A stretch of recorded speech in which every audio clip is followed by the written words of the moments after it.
You're listening to The Pete Sheppard Show.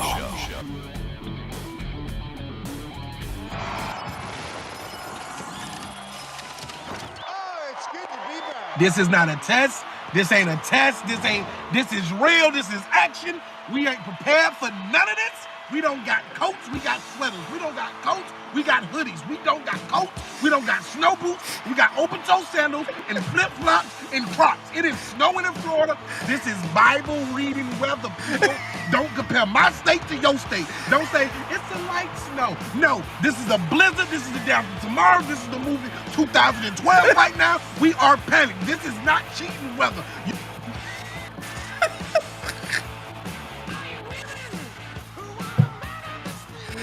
Josh Prey, wait to hear the rest of that later. Good morning, everybody. Welcome to another frigid day here in most of Florida, Southwest Florida. It's balmy where I am. It's about 48 degrees. A lot worse where Angel is up in Tampa, and a lot worse north of him, too. People doing donuts in the road. I mean, it's crazy. Thanks for checking out the show, though, on the Coastal Sports Network video platform. It is a Thursday, January 23rd. Lots to get into today. Lots of NFL news. All hell broke loose yesterday as soon as we got off the air. Felt so badly for Mia O'Brien.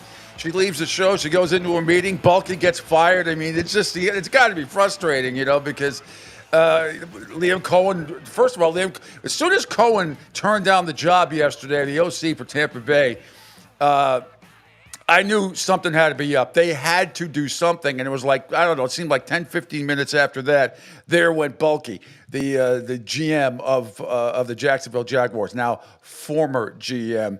Boy, they really screwed themselves, the Jaguars, put themselves in a gigantic hole. We'll get into all of that as well. We had Ben Johnson introduced yesterday with the Bears. The Jets hired Aaron Glenn. God bless him. Going into that mess.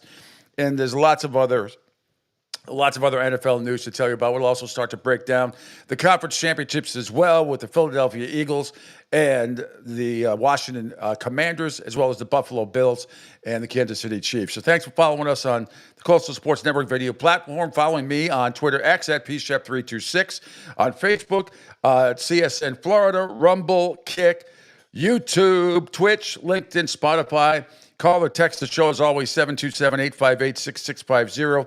And you can check out the show on the great sports radio app that we have on SR1029thegame.com.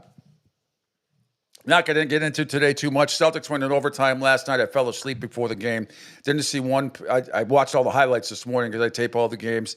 The Bruins got humiliated 5-1, but the Celtics won a nice game on the road in Cleveland despite not having Drew Holiday.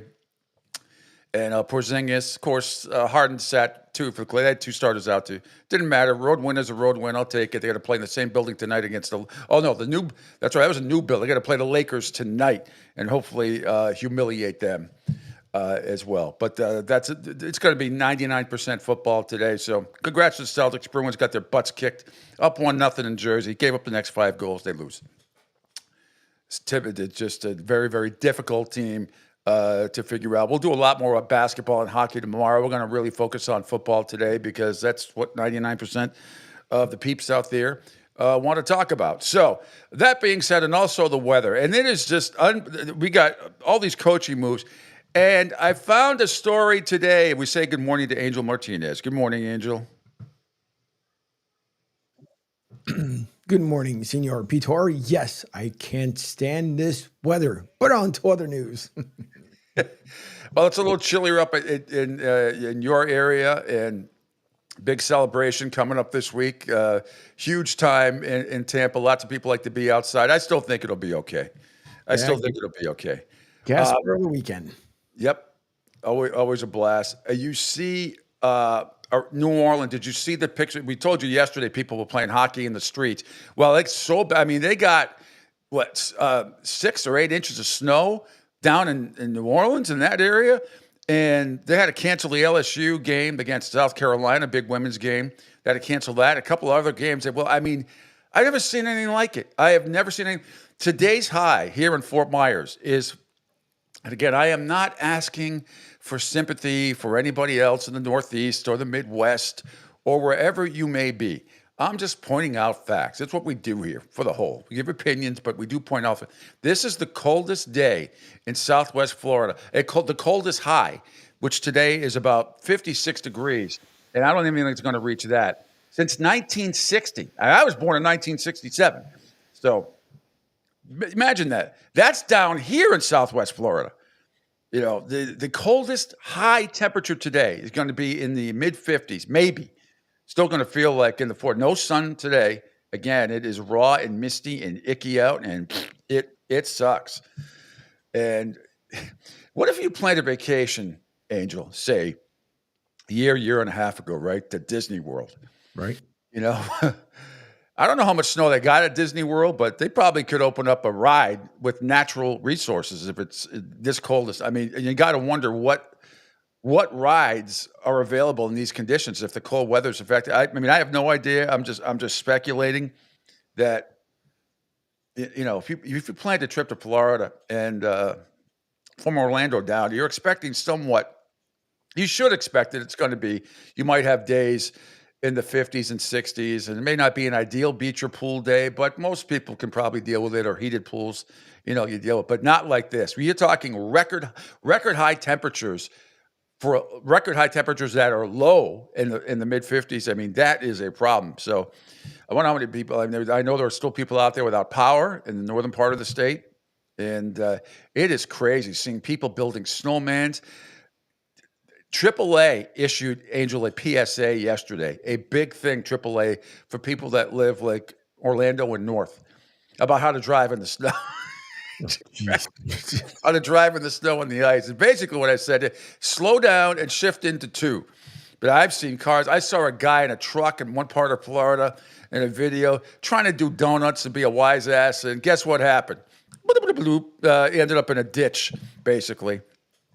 And I understand if you're not used to driving. Look, we see it in Texas all the time.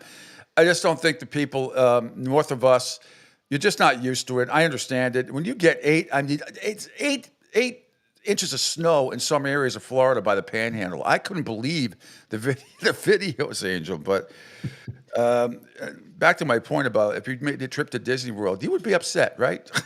Of course you would. I mean, you spend all this money, and everybody knows it's not cheap to go there, but you spend a boatload of money, and then obviously I don't think they would have any water rides open for obvious reasons because it's too cold. But it's frozen.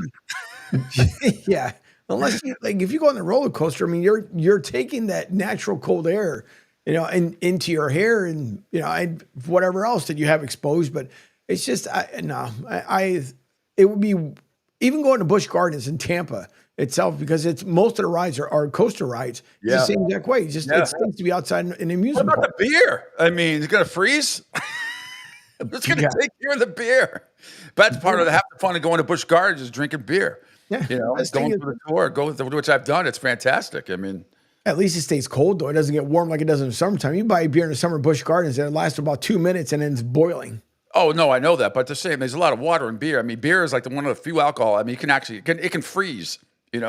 Right? It can, but I'm wondering if they got extra energy just to keep everything going. And anyway, okay, here's another one. Speaking of snow, Angel, what is wrong with you people? What is wrong with you Philadelphia Eagles fans? See, there's a story came out last night.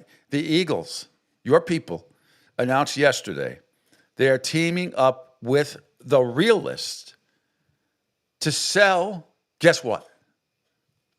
Bibles? No. I'll end the suspense. The Eagles yesterday announced that they are teaming up with RealSet, which is some kind of online, like Amazon, I guess. Eagles on Wednesday announced they're teaming up with RealSet to sell commemorative snow from Sunday's 28-22 division round win over the Rams. Limited to just 100 units. I am not making this up.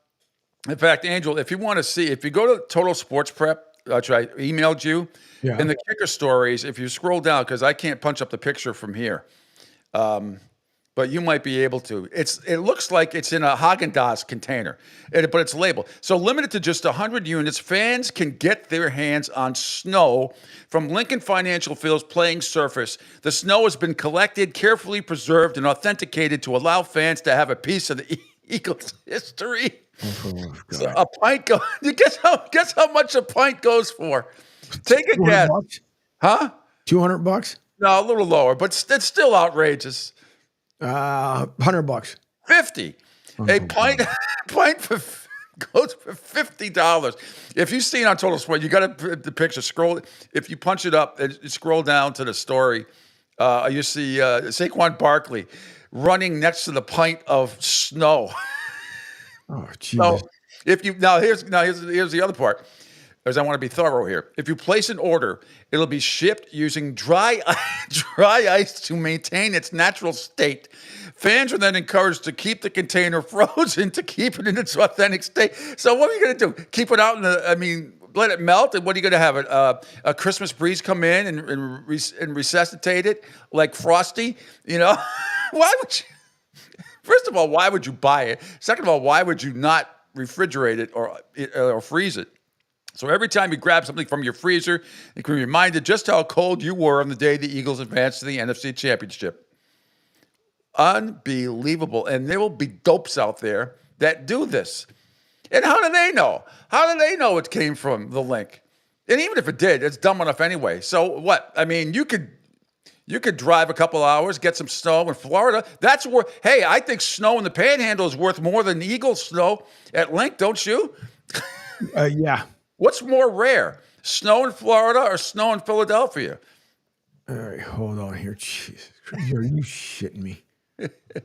It's not video or anything. So if the video it's not that. It's if you just scroll down a little bit, you see Saquon Barkley running next to you. You got to see the picture of the pint. It looks like a pint of Haagen-Dazs. And it says Philadelphia Eagles, Lincoln Financial Field, playoff field of snow. It has the score on it. And on top of it, it says, "Let's hunt" on the container. Again, the realist to sell commemorative snow. Yeah, I see it. I'm trying to see if I can bring it up on the. Hang on, I might have to do it this way. Here we go. Yeah. Holy Jesus Christ! You got to be shitting me, Philly. Man, you guys, boy, thanks for making us look dumb again. Oh, dear God. No, the only dummies are the ones who are going to buy it, and there will be people that buy it. There it is. There it is. Saquon Barkley running next to a pint of allegedly frozen snow from the link from Sunday's win over the Rams. Why? It's so daggone dumb. It's just about as dumb as the freaking mayor of the city of Philadelphia can't stand the Eagles either. Oh, God. I don't know if you saw that one. She can't freaking. It was like ELGGLES. Oh, good Lord. God almighty. Gotta be freaking kidding. There's only 100 units available. There's only 100 pints available. So you can, the snow's been collected. It's been carefully preserved and authenticated. How do you authenticate Philadelphia snow? Lincoln Financial Field snow. Allows fans to have a piece of the Eagles' history. So pints going for $50. And if you place an order, this is my favorite part, it'll be shipped using dry ice to maintain its natural state. Fans are then encouraged to keep the container frozen to keep it in the authentic state. That's like, telling the child, go take a shower. Don't forget to turn the water on. I mean, come on. Well, listen, if we're going to pile it on, we might as well pile it on this way this morning. If you guys have not heard this, and then she went back and oh, yeah, I want to hear this, yeah. Oh, dear. How long has she been mayor of Philly? This is her first term. Okay. Might be her last. It might be. Okay. Let me hear you all say ELGLES Eagles. Let's go birds. Let me. That's right. Do it again. Play it again. Sure. Hear you all say ELGLES Eagles. As the mayor, play it one more time. Look at and watch the policeman in the background and the other people in the background. I think they start laughing. The policeman and the guy with the green hat. Let me hear you all say Unbelievable.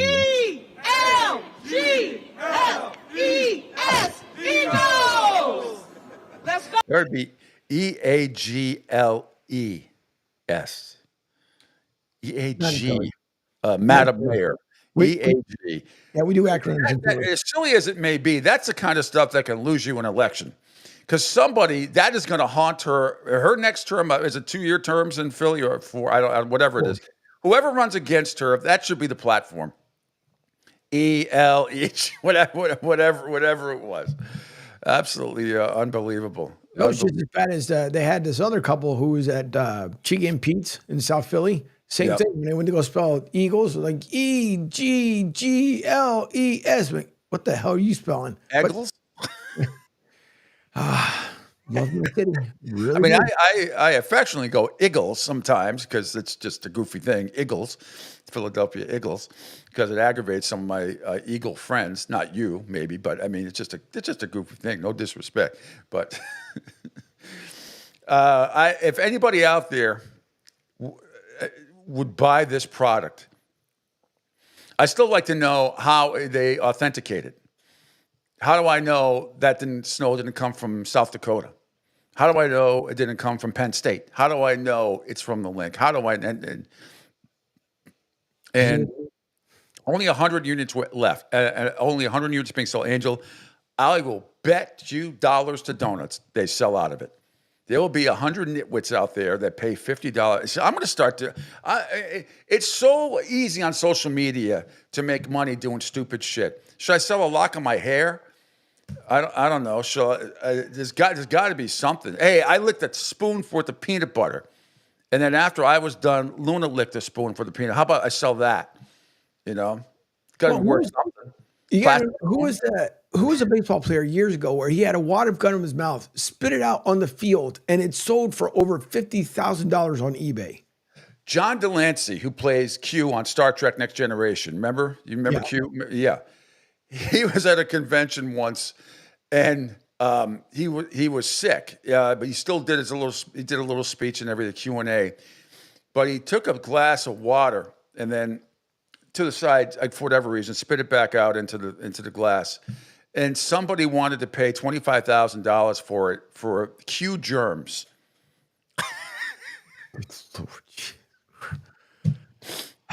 Now, we're not talking about like exotic nude pictures of people or anything. We're talking about snow. Snow. Rick says, I believe you, Rick. The Eagles app says it's sold out. If anybody out there that is listening to this program, and we have a lot of Philadelphia followers on the Coastal Sports Network across, not just this show, but across, obviously, Angels from there and other people are, Q is not too far from there originally, in Jersey, South Jersey, right? If anybody knows anybody that bought a pint of this snow, please have them call in or video in at 727-858-6650. I would love to know the numbnuts that paid $50 for this.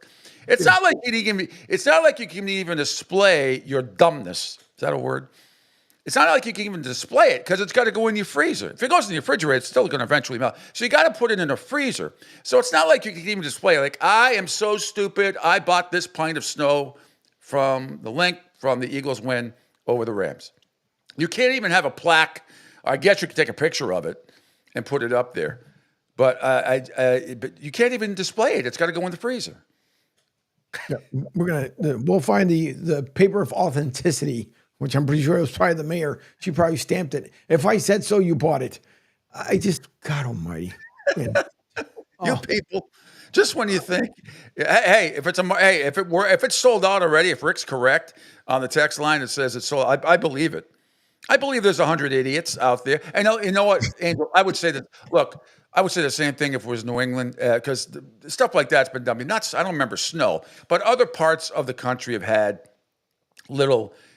stuff like this. How many times have we seen grass from stadiums that get knocked down? Yeah. Yeah. I mean, but snow. I mean, not that you can authenticate grass either, but snow. Good Lord. Well, Rick says, wonder if I can sell air from that game. Put it in a jar. Don't open it. You're going to lose it. It's ridiculous. Unfreaking believable. if some celebrity farted in a coffee can and covered it up real quick and sold it, and then it's one time only. Oh, wait a minute. Sip and Speaking whip of, it. I can't remember. It was someone, if it was a star or the adult industry, one of the two, somebody burped into a jar and sold it for $100,000. I'm like, are you kidding? Who is the moron that bought it? Because what are you gonna do? You're gonna open it up, it's gonna go burp. I mean, it's so, holy Jesus Christ. Yeah, Rick, I do remember when the pet rock was big. I never understood that either. Why would you? As a kid, I remember going to Woolworths. You had Woolworths in Philadelphia. I remember going to Woolworths, and I must have been 6 or 7 years old. And my dad's like, do you want a pet rock? I'm like, I don't like rocks except to throw them. I said, I can go to the backyard and get a rock. What is so special about this? It's like Chia Pet. I never understood that either. But a pet rock, what? And a brilliant marketing idea because people bought it. They did. Well, it was just as bad as at Six Flags Great Adventure in New Jersey. Yeah. They had this guy walking around. So, if you get a leash, obviously you can get the one with the harness and you put it on your dog, and that's the way you would end up taking your dog around. This guy literally walked around and told everybody, hey, you want to pet my invisible dog? You got to see this. It's freaking crazy. And so he would twist his hand like the dog was in there. Then he would take off as if the dog was pulling him. He brought out 40 of these freaking things. All 40 got sold out. All 40. Unbelievable. And he probably took the money up front. Give me $1 to pet my dog, $1 to pet my dog. I'm telling you, listen, we need to invent something just dumb. Something. Magic potion, invisible. Anything. Oh my God.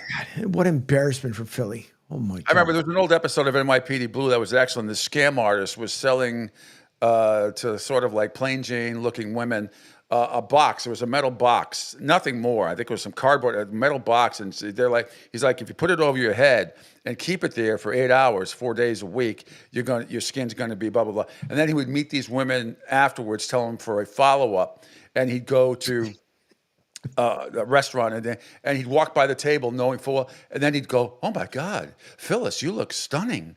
I didn't even recognize you. And they would all fall for it. And they were paying like $500 for the box. And then of course he got arrested. And, but I mean, there's scams and then there are scams. This is not a scam, what the Eagles are doing.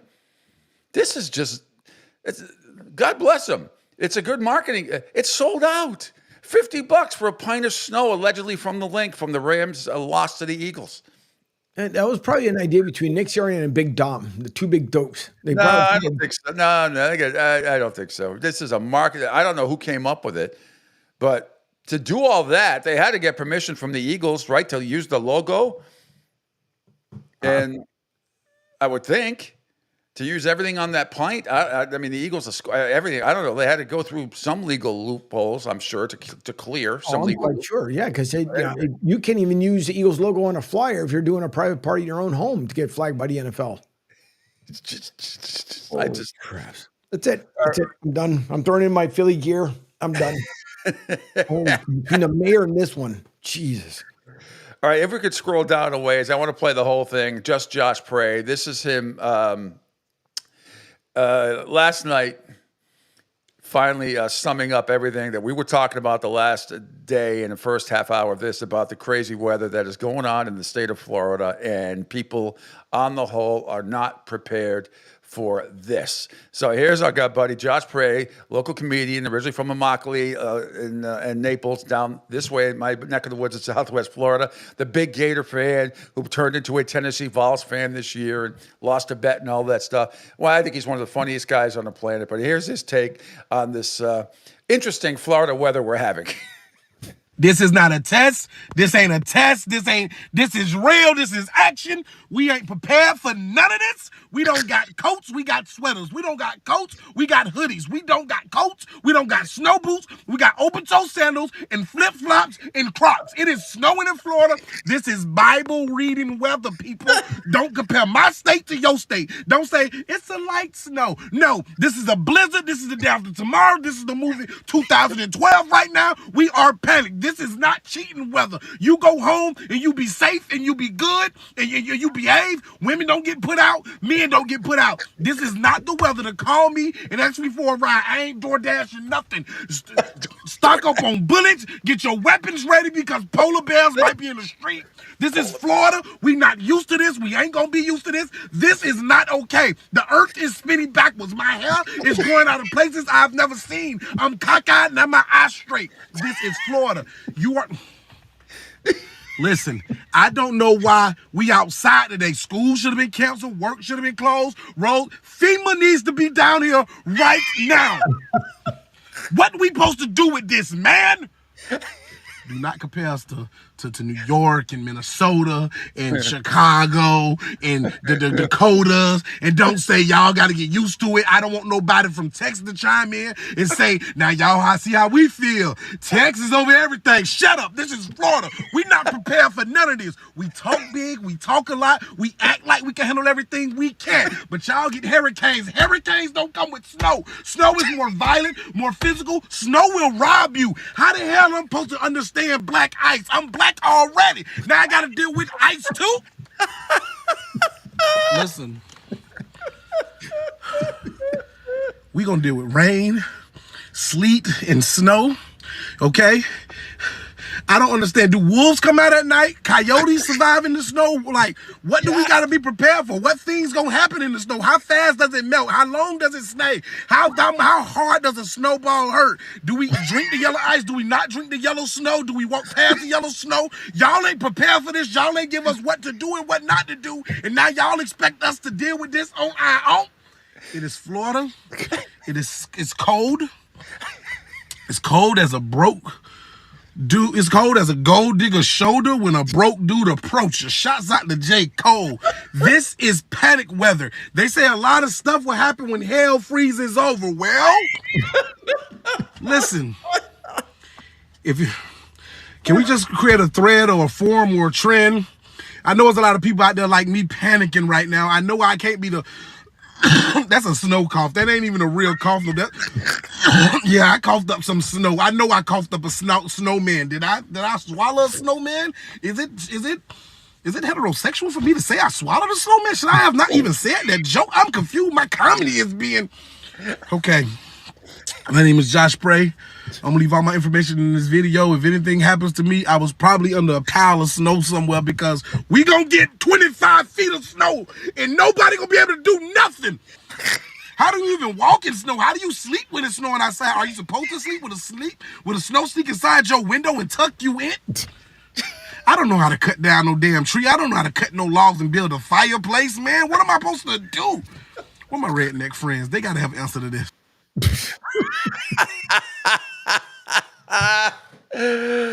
And before we go to break, Angel, you can access my Facebook page, right? Yeah. Okay. Right under today's show, there was a reel that I posted yesterday from another Southerner. Don't know if she's Florida Southern, but she's somebody that is dealing with the cold, young lady dealing with the cold and the snow. And if we could play that reel, kind of sums it up better than I could. She does it kind of in a polite way, but you know, it's a real Southern drawl, and talks about this ridiculous cold weather that we're having here in Florida, and she has some great colloquialisms in this as well. Very good stuff. You see it? I got it.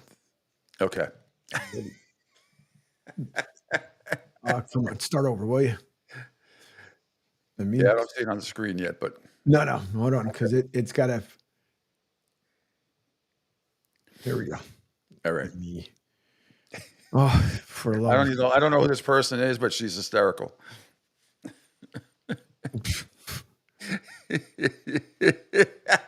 mother-in-law's kiss. It's so cold, my plumber pulled his pants up. This kind of cold will freeze the hinges right off the gates of hell. It's so cold, the chickens are lining up to get in the oven. It's colder than a room full of ex-wives at a wedding. This kind of cold will freeze the balls off a pool table. It's so cold, the thermostat just gave me the middle finger. This cold is meaner than a skillet full of rattlesnakes. Cold enough to freeze the balls off a brass monkey. It's so cold, the Statue of Liberty put the torch inside her dress. It's so cold, the flashers are only showing pictures. It's cold enough I saw squirrels throwing themselves at electric fences. Ooh, it's colder than a mother-in-law's kiss. It's so cold, my plumber pulled his pants up. It's kind of... Good Lord. People don't know what to do. I mean, look, it's not, again, it's freaking cold and uncomfortable down here, but it's not as bad as it is north of us in the Panhandle. I still can't believe how many beach communities got, it's just amazing. I've seen the pictures and some of the videos of the beaches with the snow falling and the palm trees in the background. It looks like it's made up. It is unbelievable, some of the stuff that is out there. Like I said, today is a record low, high temperature for us here in Southwest Florida, meaning Fort Myers, Cape Coral, Bonita, Estero, Naples, maybe a little warmer in Marco because they're closer to the water when I am not on Fort Myers Beach. But so like 55 is today's high. That is the lowest high temperature since 1960. Wow. Yeah.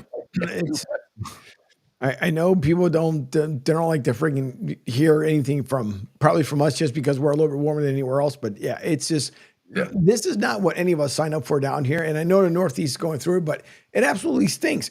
We have not seen sun in days. It's been friggin' nothing but between 34 to 36. Saturday night, we're going to be 28 degrees. And then Sunday's a teaser because 28. Where you are in Tampa, where you are, it's going to be a little warmer down here. Friday, high, tomorrow's a high of like 60, 61, and then we get into 69, 70 degrees on Saturday and Sunday, back to proper temperature around here for this time of year. So, but yeah, you guys up there and Gasparilla, all that stuff going on. I mean, it's going to be thousands, hundreds of thousands of people. That's like Mardi Gras in Tampa Bay if you don't know what it's about.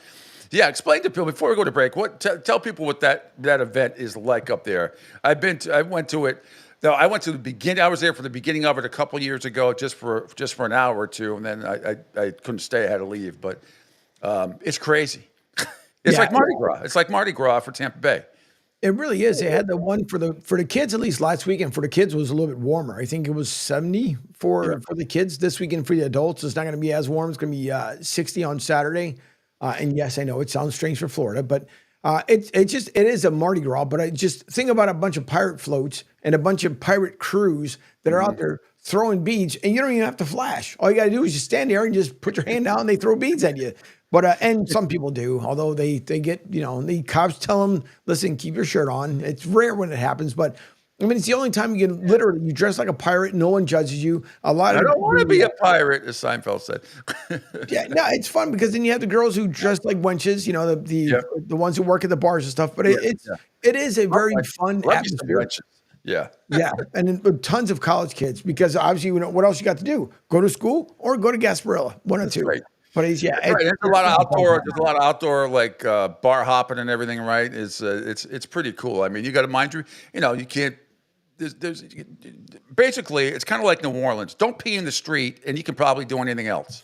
Yeah. I'm sure there's going to be blocked off. You could probably you can drink and walk around. There's places are going to be blocked off where you won't be able to park, or there'll be no cars or any of that stuff. So it's a fun time. If you, as long as it's not snowing. But it should be okay. All right, Angel, let's take a quick break, and when we come back, we'll get into the NFL. We'll start getting into the conference championships with the Eagles and Washington, and also Buffalo and Kansas City. My buddy, one of the greats, Vic Carucci, is going to join me at 9:30. We'll really delve into the Bills and the Chiefs during that time. At 8:30 is Rick Horrow, our sports business guru. And 8 o'clock, another newbie, Tony Curry, is going to join me at 8 o'clock. He's got his own network. He does handicapping, gambling. He's got music stuff. He's into everything. He's a fun SOB. And he's in Alabama, Birmingham. I think they got some snow also. He's from that area. Pride of Xavier, University of Xavier, the Musketeers. And he'll be joining us at 8 o'clock. So he's a lot of fun. I've only talked to him on the phone a couple of times, and we've been trying to get this interview for the last, 3 months, it seems. And we've just continued to play phone tag until the other day. And finally, we connected. He's very busy. All right, Angel, quick break. When we come back, NFL Conference Championship preview stuff and some cool videos to show you as well. All part of the Pete Sheppard Show here on a Thursday, January 23rd, 2025 on the Coastal Sports Network. Hi, folks. This is Gerard Moynihan of Moynihan Lumber, and I would like you to know that our company has been selling Anderson windows for over 60 years. See the complete line of Anderson windows at any of our 3 locations in North Reading, Beverly, or in Plastown, New Hampshire, or at MoynihanLumber.com. Hey, everybody. It's Pete Sheppard from the Coastal Sports Network. Want to tell you about my good friend Lou DiMuzio and his company. Lou is the president and founder of Ace Technology Advisors. They're big-time tech specialists. At ATA, they're able to craft, implement, and manage the best and most appropriate solution for your business. They leverage their industry-leading experience and their portfolio of technology partners to improve your best practices and infrastructure. So you can get a hold of them at 888-599-4223. That's 888-599-4223. Check them out on their webpage, www.acetechadvisors.com. That's www.acetechadvisors.com. Or you can email them sales@acetechadvisors.com. Check out my friend Lou DiMuzio and Ace Technology Advisors. Adopt US Kids presents What to Expect When You're Expecting. A teenager. Learning the lingo. Today I'm going to help parents translate teen slang. Now, when a teen says something is on fleek, it's exactly like saying, that's rad. It simply means that something is awesome or cool. Another one is totes. It's exactly like saying totally, just shorter. As in, I totes love going to the mall with Becca. Another word you might hear is jelly. Jelly is a shorter, better way to say jealous. As in, Chloe, I am like so jelly of your unicorn phone case. You don't have to speak teen to be a perfect parent. Thousands of teens in foster care will think you're, rad just the same. To learn more, visit adoptuskids.org. A public service announcement brought to you by the U.S. Department of Health and Human Services, Adopt U.S. Kids, and the Ad Council. This is the story of a very special woman. In a matter of seconds, she turned herself into a great mathematician or an entrepreneur. Her knowledge was limitless and still is. She could also make monsters disappear, especially those that lurked in the shadows under the bed. Once, this woman put back together a teenage girl's broken heart, which had been shattered in 1,000 pieces, just by giving her a bear hug. She masqueraded as a regular person at work, but as a superhero at home. Everyone knows her as Gabriella. I still call her Mom. Your hero needs you now, and AARP is here to help. Find the care guides you need to help, complete with tips and resources at aarp.org/caregiving. A public service announcement brought to you by AARP and the Ad Council. Hey, Dad, your prescription will be ready in just a minute. Hey, Dad, your laundry will be ready in just a minute. Dad, your lunch will be ready in just a minute. Hey, honey. Why don't you take a minute? When you help care for a loved one, you give them as much time as you can, making sure they're safe and comfortable. But it's just as important that you take some time for yourself. At AARP, we can help with information and useful tips on how you can maintain a healthy life balance, care for your own physical and mental well-being, and manage the challenges of caring for a loved one. Because the better care you take of yourself, the better care you can provide for your loved one. Thanks, Dad. Thank you. You're there for them. We're here for you. Find free care guides to support you and your loved one at aarp.org/caregiving. That's aarp.org/caregiving. A public service announcement brought to you by AARP and the Ad Council.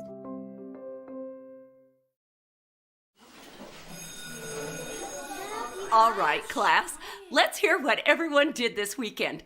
Jill? Well, I raised my older sister to a big oak tree. It was at least 100 years old. My mom said I must have set a record or something. And then we went down by a stream and perched up on this huge rock and saw all of these little minnows swimming around way below us. And then I rescued my little brother from an evil slug king who was guarding him in the bush fortress. And my sister and I brought him back to our super twig fort for safety. And then we all laid out and told stories until it got dark. And the Big Dipper led us all the way home. Awesome. Where were you, Jill? Yeah. We went to the forest. It's not that far away. Anyone want to come this weekend? Ask your parents to take you and your friends to the forest this week and find the fun, adventurous you. It's closer than you think. Check out discovertheforest.org. Brought to you by the U.S. Forest Service and the Ad Council. Don't spaz out because your team lost. Let Pete do it for you. Now, back to the Pete Sheppard Show.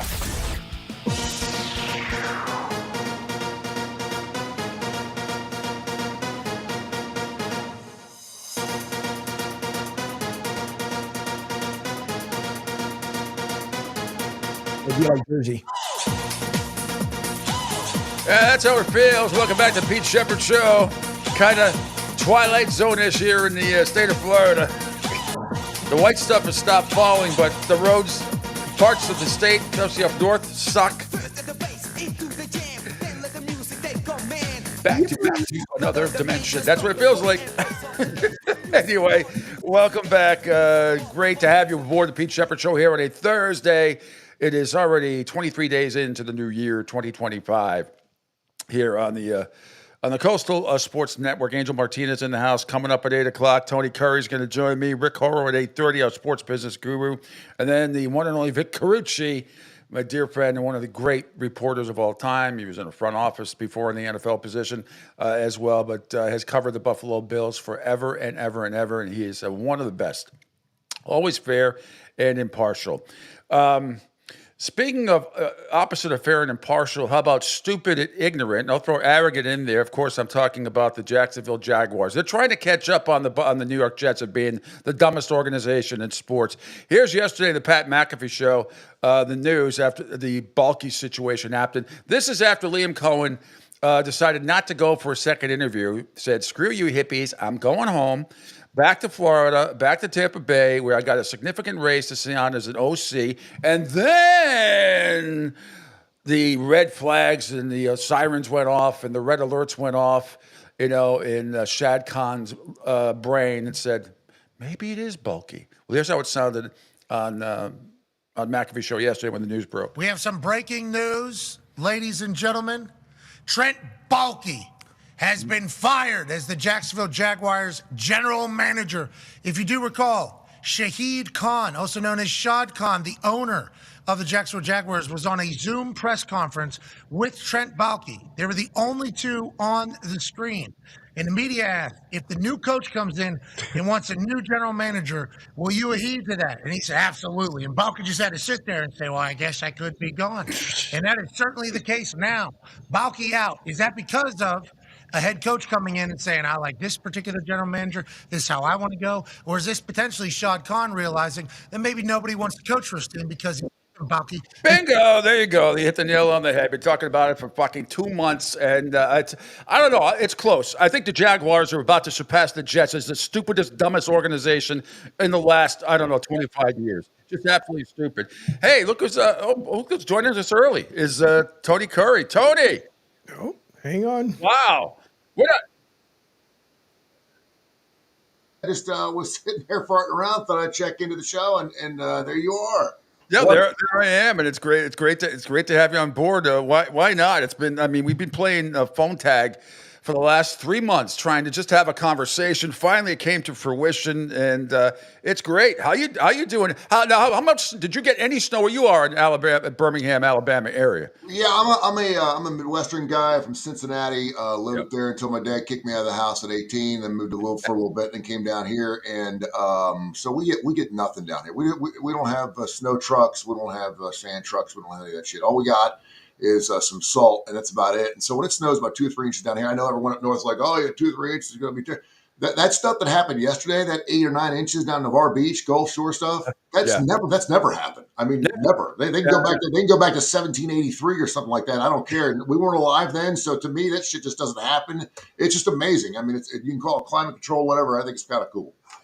No, it's a riot. I mean, I'm down in Fort Myers, so it's not. It's raw and 45 degrees. It sucks. The sun hasn't been out in 3 days. I get it. I'm originally from New England, so I've driven in plenty of shitty storms and done with all that stuff. But it's been 8 years down here. But here in Southwest Florida today, it's a record low high. Not since 1960. Tony has the high today is only 55 degrees for a high, and it won't reach it. I doubt it'll reach it. But it feels like it's 45. But that's, I was born in 67, and this, 1960. That's saying something. And then the Panhandle, like you said, the 8.8 inches of snow. Watching people videotaping beaches of snow with palm trees in the background looked fake. No, maybe it is a movie. It was fantastic too. The funny thing is too is I mean we're complainers around here. We always talk about if you don't like the weather, wait 5 minutes, it'll change. Blah blah blah. Yeah. People down here, man. I mean, it gets below 20 degrees, and you got people out there with hordes of towels, like wiping up pipes and shit. It's really hilarious to watch how people respond to that. But I mean, we lose lives here. I mean, we do. I mean, it gets below 20 degrees anywhere else in the United States, and everyone's cool. They go inside and light the fire and watch some cartoons. They're good to go. Here it goes below 20. I mean, we lose life. I mean, old people die here in Birmingham. So please keep us in your prayers. It's all good. It's all good. And co-host and producer extraordinary Angel Martinez is in Tampa Bay, and even 2 hours north of where I am, he didn't get any snow, but they got some sleet, and they got some the sky bridge. They got some big bridges over there. And he's okay. He's surviving, but it's like 40 degrees over there. They got that big Mardi Gras event, Gasparilla, coming up in Tampa Bay this weekend. And it's not going to be the best of temperatures, but no one's complaining. No one's feeling sorry for us in the Northeast and the Midwest. That's for damn sure. So you're also you're the pride of Xavier, right? You're a Musketeer. Yeah, I'm a Musketeer. I just wanted to mention too. I got a friend of mine who has got a couple businesses down in New Orleans, and he's got a couple massage therapy places up here in Birmingham. And he was talking about just how weird it's been, just for that city alone. You talk about what happened on New Year's Eve. God willing, it was horrible. And then, of course, the fact that they're getting 8 to 10 inches of snow, and they've got, of course, Fat Tuesday coming up, and they got a Super Bowl coming up. They got a lot going on in there. So our thoughts and prayers go out to them as well. Absolutely. The video I saw yesterday or 2 days ago, guys playing hockey in the street on Bourbon Street and Canal Street around there. It was black ice. They're just, a couple of guys just throwing the puck around. Unbelievable. And then you saw the snow. They had to cancel the LSU South Carolina women's game, a couple other games as well. I mean, you talk about, but how can you be prepared? In Florida, I don't know if you know this. I just found out, in the state of Florida, guess how many snowplows there are for the entire state? 1.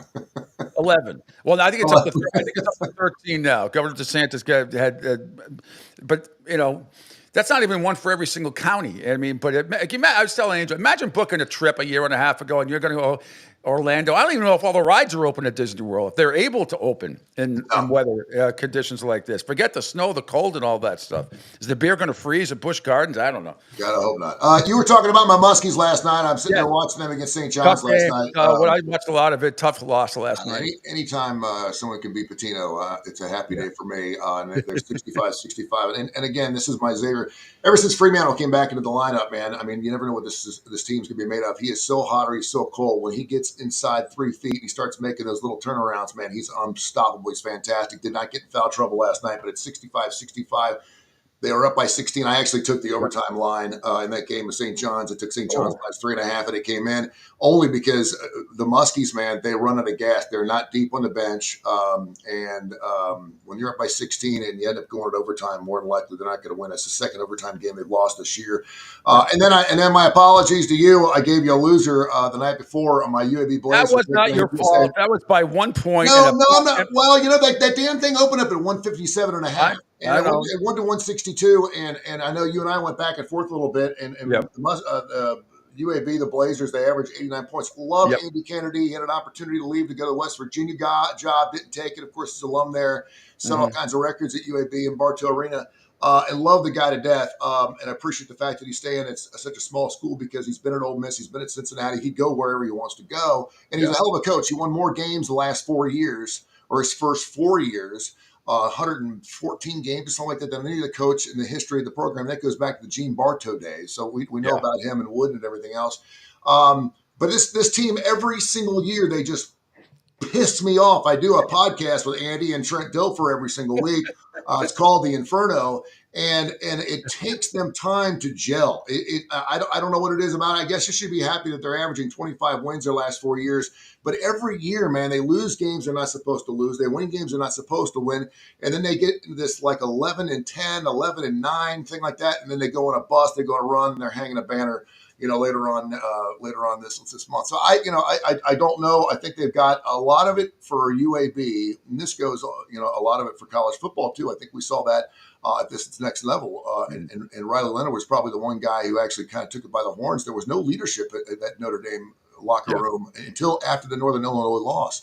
And when you look at teams like Alabama this year, no leadership. You got to have a guy, Jalen Milrose, not the leader of that football team. He needed to be, he wasn't.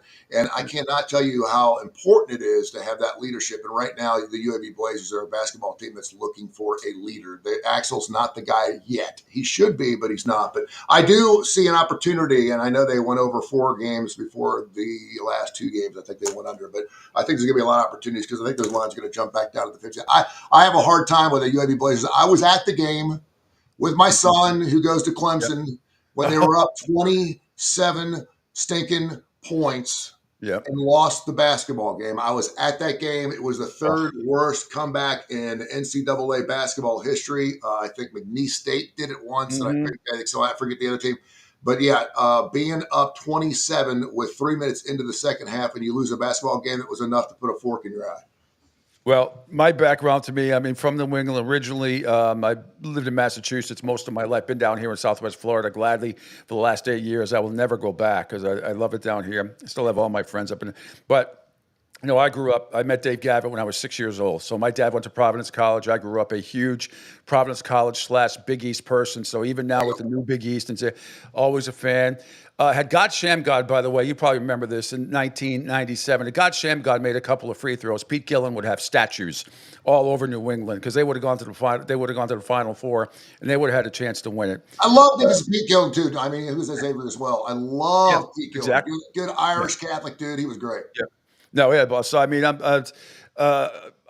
root for the Big East all the time, and I'm loyal to my Providence College Friars first.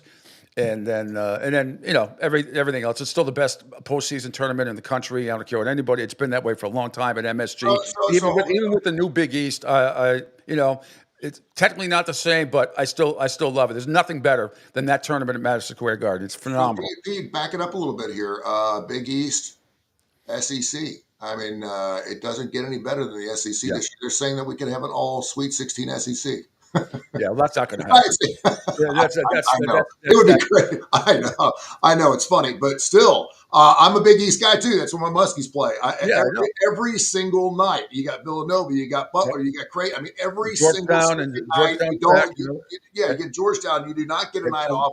Some of those teams down a little bit. I know Nova's always had Xavier's number. They're down off a little bit this year. Muskies got them earlier this year. But, man, the SEC, brother, I'm just telling you, 10, 15 years ago, you would not even make a joke about a team being a basketball school down here. And now we get the Auburn Tigers who made the deal with the devil, and it was the best deal they ever did with their coach. And they're number 1 in the country. Nate Oates has been on fire for the Alabama Crimson Tide, and Sears is not even playing his best basketball this year. It is going to be one incredible tournament. I'm a huge Bruce Pearl guy. He should have been a coach at Boston College, but they're too stubborn. They let stupid little idiosyncrasies get in the way of good. Can he win a championship at Boston College, though? Can he win a championship there? He can win one at all. He was on assistant coaching a lot of teams that went to the Sweet 16 and the Elite Eight. A couple, no, probably to win a championship would be a stretch, but they should have hired him way back when they had a chance to, and they'd be in a lot better position than they are now. I mean, they got Billy O'Brien for football, which is a huge step up, which is gigantic. But they still have this thing like for me personally, I've said it all the time. I do not give 2 shits about academics. I don't care. I don't care. You're either going to go to class wherever you go, or you're not going to go to class. I don't care. We all know it's the AAA of sports now is college basketball and football. So just get the right coaches. Forget about who's going to class. It's a freaking business. It's football and basketball, the only two sports that generate any money. Go get the best players you can. I don't care. How about the kid from Massachusetts? I forget his last name right now. Basketball. Went to Brockton High School. Got Massachusetts Gatorade Player of the Year. Goes out west to his junior year to a Cal prep school. Basketball player. Goes to play. And then he transfers his senior year to Utah Prep. Mm-hmm. And then guess what happens? Danny Ainge gets involved in a freaking Mormon church and come up with somehow $7.1 million for the best high school kid in the country is going to go to BYU. And you're telling me all these other institutions can't come up with something like that? I mean, I know the Mormon church is, to Provo and BYU, but think about that. If I had told you that story 25 years ago, you would have said, lock me up and throw away the key. Hey, listen, BYU and the Mormon church, $7 million for a basketball player.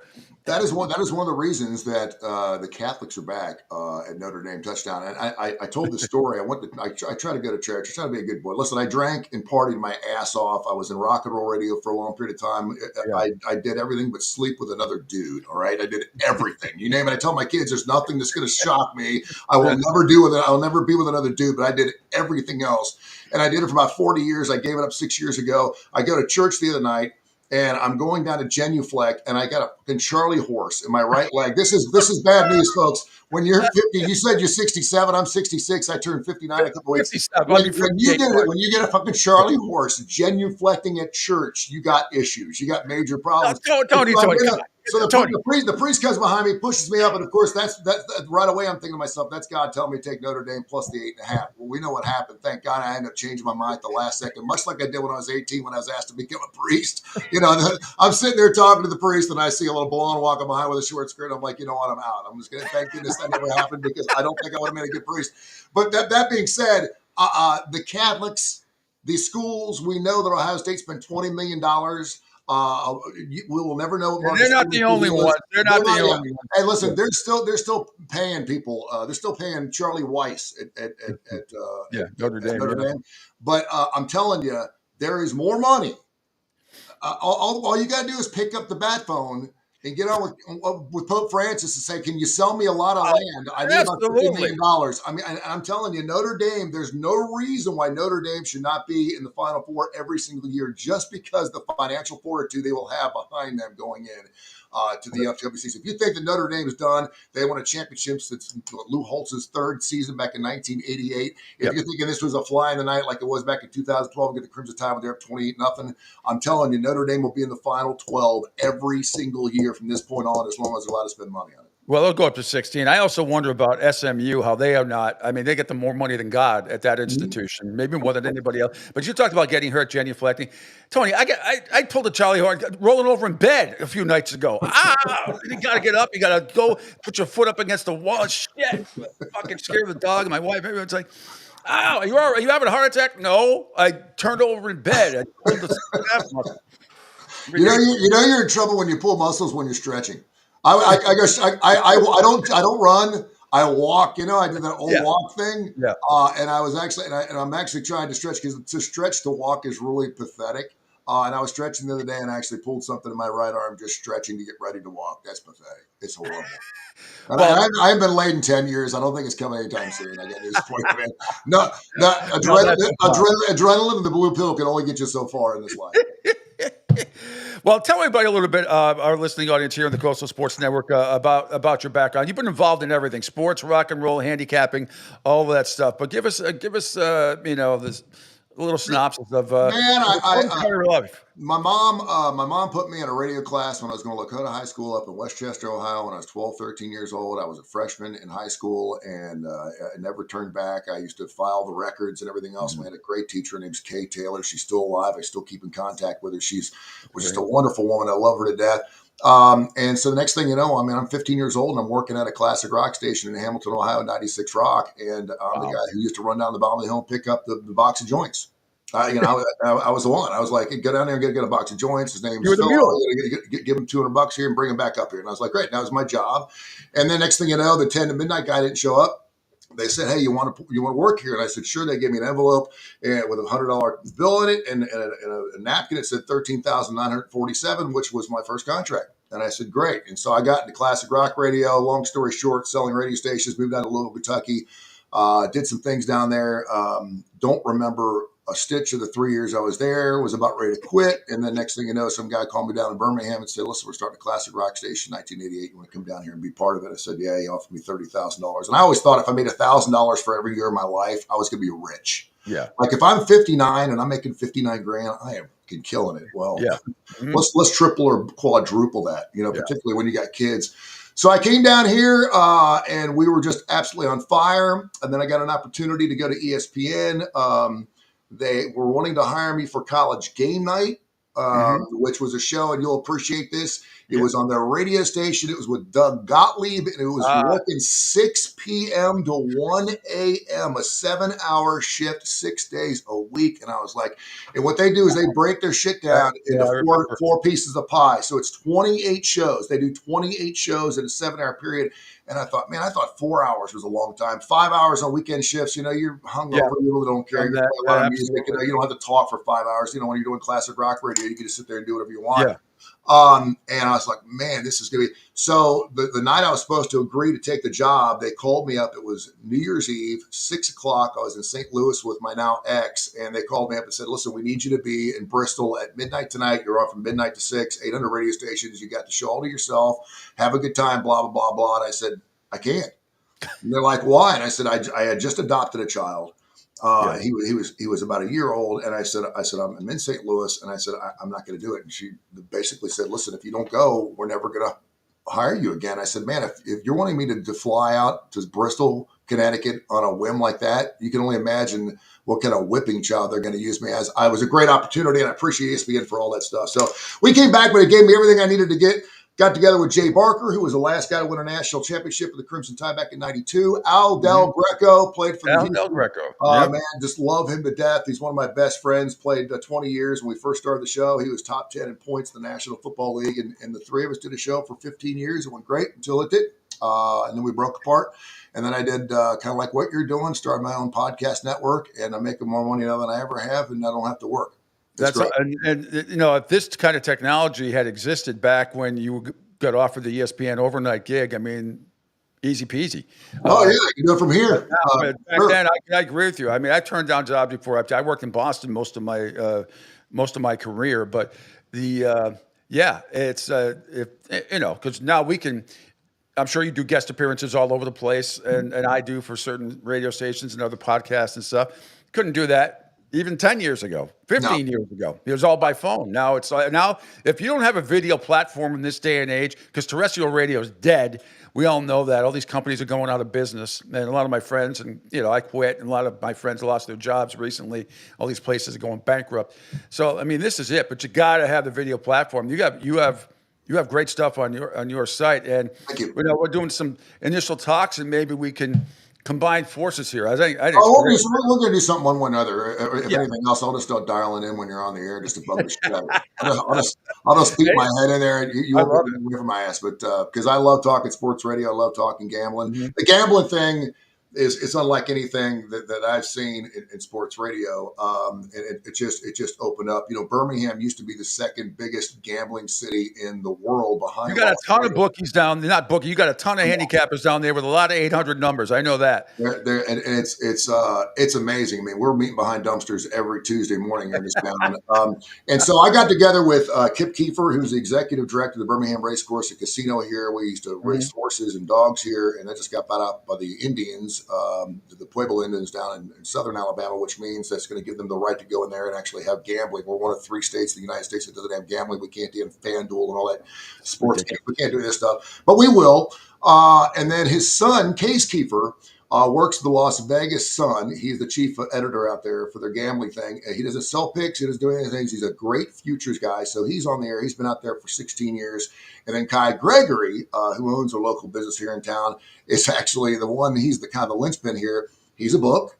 been a book for a long period of time. You would never say that. You would never say he's a book. But I'll be honest, but so he's working both sides of the aisle. So he knows who he needs every single night. We do a show 3 or 4 days a week, which we hope to be part of here on the coastal.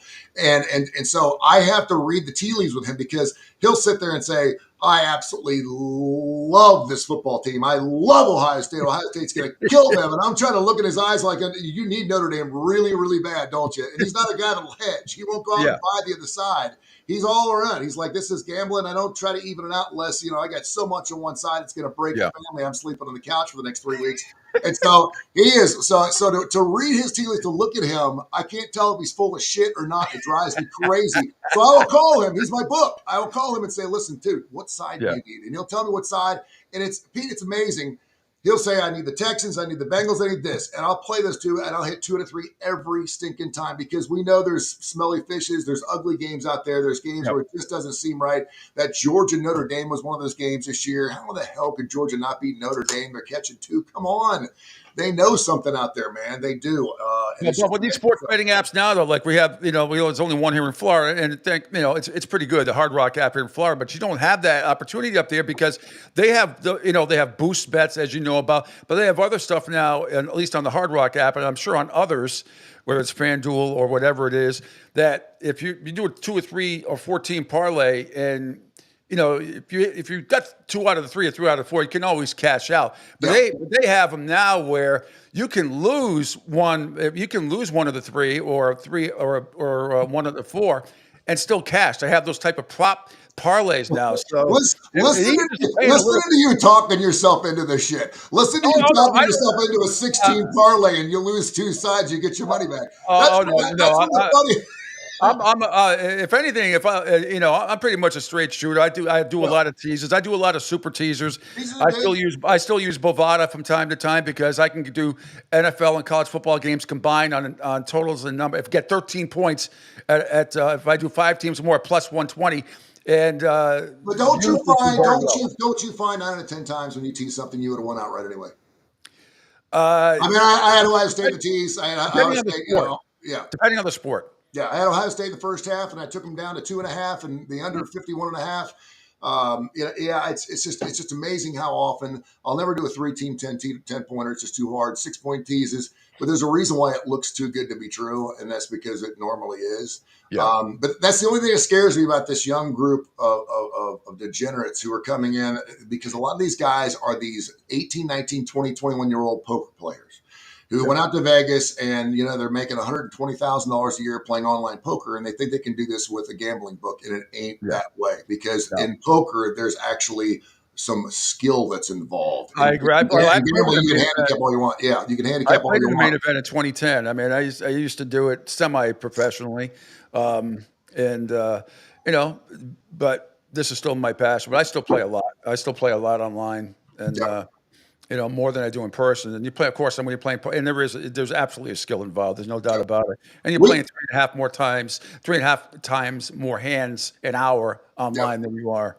And we got a site called K4wins.com, K4wins.com, and it's K because all 4 of us have K in our names. And we give up free plays. All of our plays are up for the entire year. You can go back and look 3 weeks from now. Everything's documented. We hit 66.2%, which is outrageous. I mean, I couldn't believe we hit that. And then I was like, and, if one guy picks one side and the other guy picks another side, we take the game off the board. So sometimes we may only have 1 or 2 plays. I think the most plays we had on a particular Saturday or Sunday was 6 or 7 ball games. But that's what you want. That's what you want, though. Exactly, you don't want to bet every game on television. But here's the thing, man. I will not play my own games now that I'm picking. Now that people are paying for our service, and our service is cheap. It's like $19 a week or something like that. We've got a couple of 100 people that do it. But man, when I play my own games, what happens? Pete, they lose every stinking time. And so that's kind of my way now of betting. I'm not betting through my man anymore. I'm just doing it by giving out plays. And it's funny. It doesn't matter whether you're betting $50 a game or $50,000 a game. No one likes to lose. I don't care if it's $1 or $100,000. I hate to lose. And so it really doesn't matter what the money amount is on a particular game or on our pick service at K4wins.com. When I see something and we lose, I feel horrible about it. So because I know people are paying for the services, I don't want people to think I'm smart or smarter than I actually am. Well, and then look, we had when I first moved down here, I was doing an afternoon drive at ESPN Southwest Florida. After the first year down here, we had a handicapper wanted to come on. I won't say his name. You know who if I said it, you know who he is. However, he couldn't have given out more losers. He would come on once a week on Fridays or Thursdays for 15 minutes, and one of those, 1-888, numbers, sometimes 1-900 numbers. And I could tell he was one of those guys that probably gave out half one side, and then they call and give out half the other. And people don't realize that now it's almost impossible to do that, I think, because everything's documented. You can't. We had Jocks 94.5. I was doing mornings here, and Paul Feinbaum from ESPN, the afternoon guy, and Paul's from Birmingham, so I know Paul really, really well. And I would listen to the show, and we had, and there's no reason to even mention his name, but he's someone. His name starts with an A, and it ends up with a damn Adam. And he's no longer in the business. He's behind bars, by the way. But he do it every single Friday. He would pick one side on our show and then pick the other side in the afternoon. I'm like, dude, sports fans are rabid, man. They don't listen to 9.3 seconds a stinking day like all these radio people tell you. They average 9 minutes. But radio people that are sports fans will listen for hours. Yes, they will. And so they would listen in the morning just to see if Adam was going to pick the other side, and he would do it. And so they saw the scam. And so as and of course, in our minds, because we're degenerates, if they lose, we think, well, he's due to win. And if he wins, he's hot. And so we're going to go with it every single time. Not to interrupt you, but yeah. Well, no, it's a great story. The other point is going to make the same guy. We also had a side bet that he would donate $1,000 to charity if after 16 weeks that my best bets and my partner time, Craig's, beat him, either one or the other. Well, we beat him almost every single week. And when the 16 weeks landed and he stopped advertising with us, he disappeared into the night. Didn't see the no $1,000 to the charity that we had set up, nothing. So what an absolute freaking dirtbag. There's a bunch of them out there, brother. But there's a lot of good ones out there too. Oh, there are. Yes, there are. There's a lot of good guys like us. And I don't know you as well as I'm going to, but there's a lot of people out there that want to see you win. Listen, gambling and handicapping is really, really hard. And it's this Case Kiefer, who is my best friend's son, who works up there at the Las Vegas. He's great at futures. He's amazing. But this guy will lay out probably 10 to 15 bets a day. I've always been, the less bets, the better. But this guy knows what he's doing. He bets anywhere between $50 and, say, $5,000 on a ball game. But this guy spends his life doing this, man. He's got no heart. It's all in his head. And he's just a really, really smart guy. But the thing he does, man, is he's disciplined. He's disciplined. If you're down big, don't double your bet to try to get back on Monday. It never, ever works. That's why when you're collecting $1,000. And when you're losing, you're giving him $3,000. You're never collecting like you do when you pay. And so, I tell him he's just so good because he'll go with his alma mater one day, and the next day he'll be slamming him into the dirt, and he'll win both sides. So that discipline is so important in gambling. A lot of people don't have that. I tell people all the time, I'm sure you do, don't ever bet more than 10% of your bankroll. So I say to people, look, if you start with $100, do not bet more than $10 on a game. Now, some bookies locally won't take that. I mean, now with all these betting apps, they will take it. If you have $1, sometimes even 50 cents, you can play. I'm like, never. Well, what am I going to win? I win them $10. Okay, all right, but you build a bankroll. That's how you do it. You don't just bet $10 one game, $50 another game, back to $10, back to $5. I mean, you gotta be consistent, and most people don't have the discipline to do it. You're spot on. Hey, man, I'm looking forward to working with you. Let's keep in touch, and I'm glad you got me on a little early. And I'm going to go genuflect for a little bit. And be careful. Pray we got some big winners this weekend. I'll be in touch with you, and we'll catch up later on this afternoon. Tony, great stuff. Thanks so much. Appreciate you. Thank you, my brother. I'll talk to you a little bit. All right, all the best. There he is, Tony Curry. Going to hear more of him. Love him. Just talking to him on the phone, I knew we'd get along, and we're going to have hopefully a good relationship here. Angel, what'd you think? Good guy, huh? Yeah, it was pretty funny. As far as the stuff he was talking about, I thought it was funny. We had explored saying, I've done everything for 40 years, but I gave it up like 6 years ago. And some people won't share a lot of their stories, man. They'll be like, nah, if I say something, I'll get judged. Who cares? Share your story. We love stories. Absolutely love stories. I did want to take a break before, hang on a second, before we before we get Rick before we get to Rick Horrow. But I started to play the McAfee reaction yesterday when the Trent Baalke news came out. But give me a second here. We're gonna have to see the video. Just give me 10 seconds while this stupid commercial. Not our commercial, but others.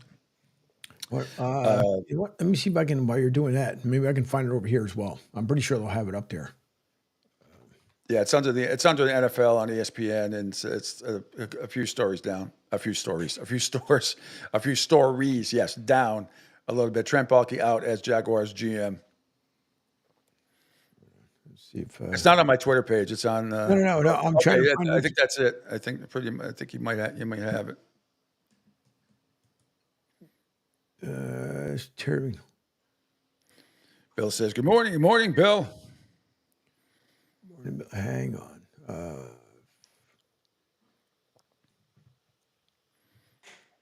Butler, Dion. No, it's on the NFL part of the ESPN. I'll just play it from here, Angel.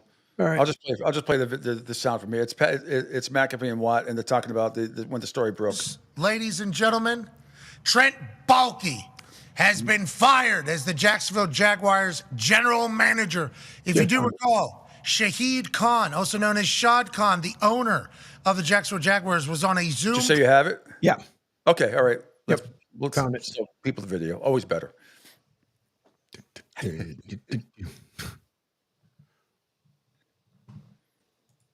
We have some breaking news, ladies and gentlemen.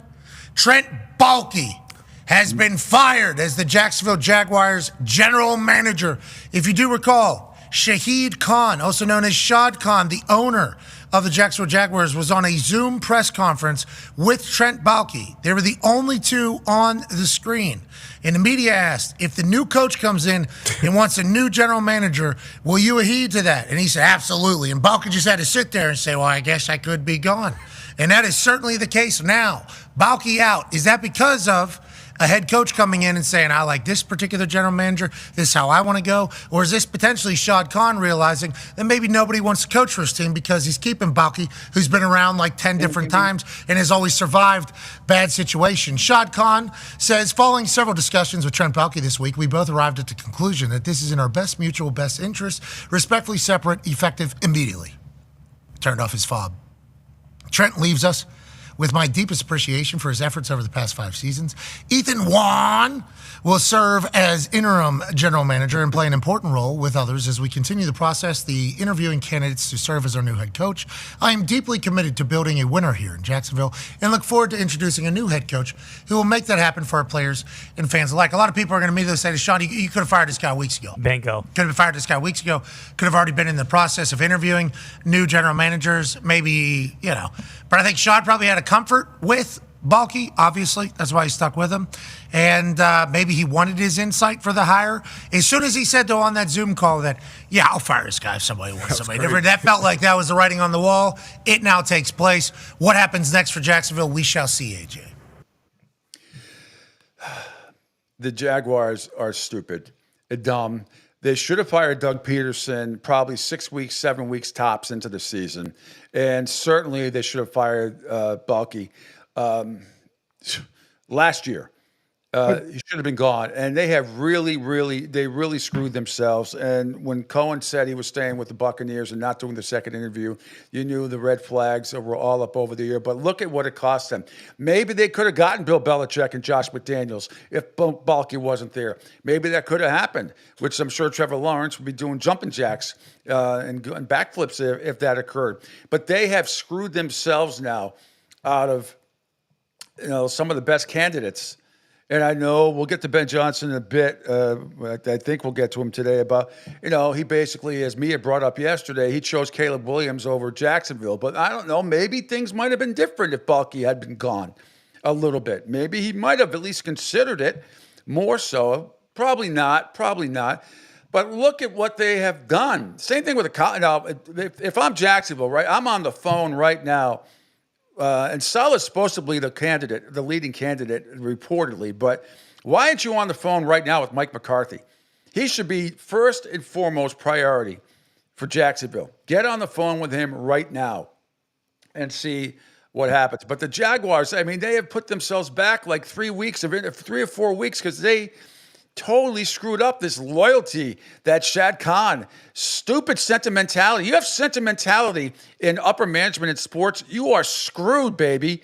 You are screwed, especially in the NFL. You cannot live and die by sentimentality. It backfires on you every single time. Every time, whether you're catering to a player's needs or a GM and your best friend and you can't let go. Stupid, ignorant, arrogant, sentimentality in sports, there is no place for it on the whole. There really isn't, especially when it comes to upper management hirings. Just dumb. I know it may not change a thing, but I'm wondering, with the GM being gone, is it a possibility that it was the problem why Doug was having so many issues as well? Oh, I'm sure it was part of it. There's no doubt about it. It was part of it. So if you look at what Balky started his tenure with the selection of Trevor Lawrence with the number 1 pick in 2021. Included Urban Meyer's horrible 13-game span as head coach. It also included the hiring of head coach Doug Peterson. They won an AFC South title. They rallied from 27-0 down against the Chargers, remember, to win a wild card game in 2022, and then it all went downhill. It also included the biggest collapse in franchise history 2 years ago in 2023 when the Jaguars started the season 8-3 and missed the playoffs. But then you chose defensive end Trayvon Walker over defensive end Aiden Hutchinson with the number 1 draft pick in 2022.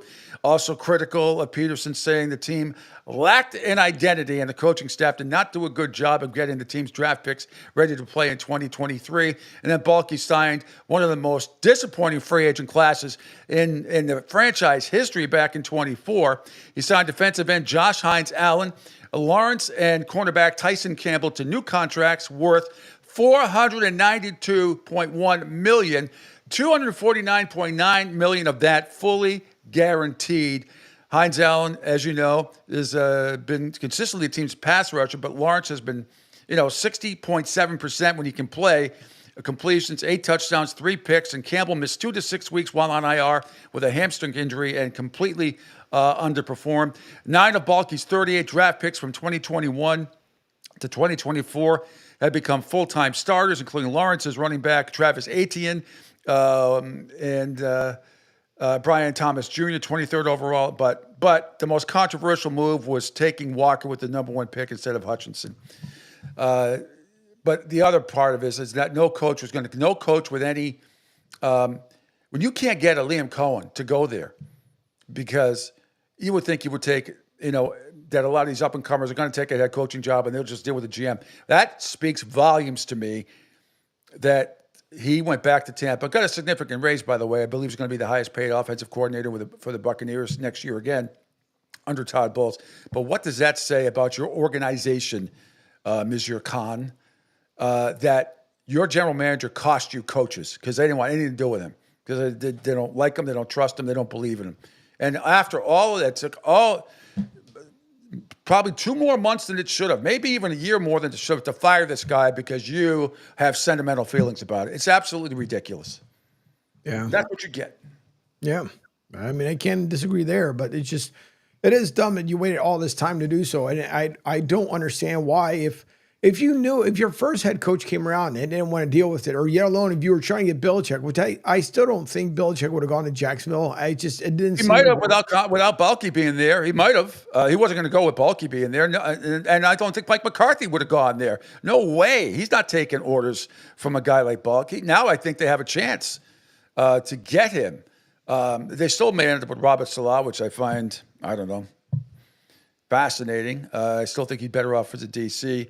But no, I think it changed. I think it would have changed the entire interview process had Balky been fired and Peterson been fired and gone around the same time, around week 6 or 7, when the Jaguars were going absolutely nowhere. But instead, they waited.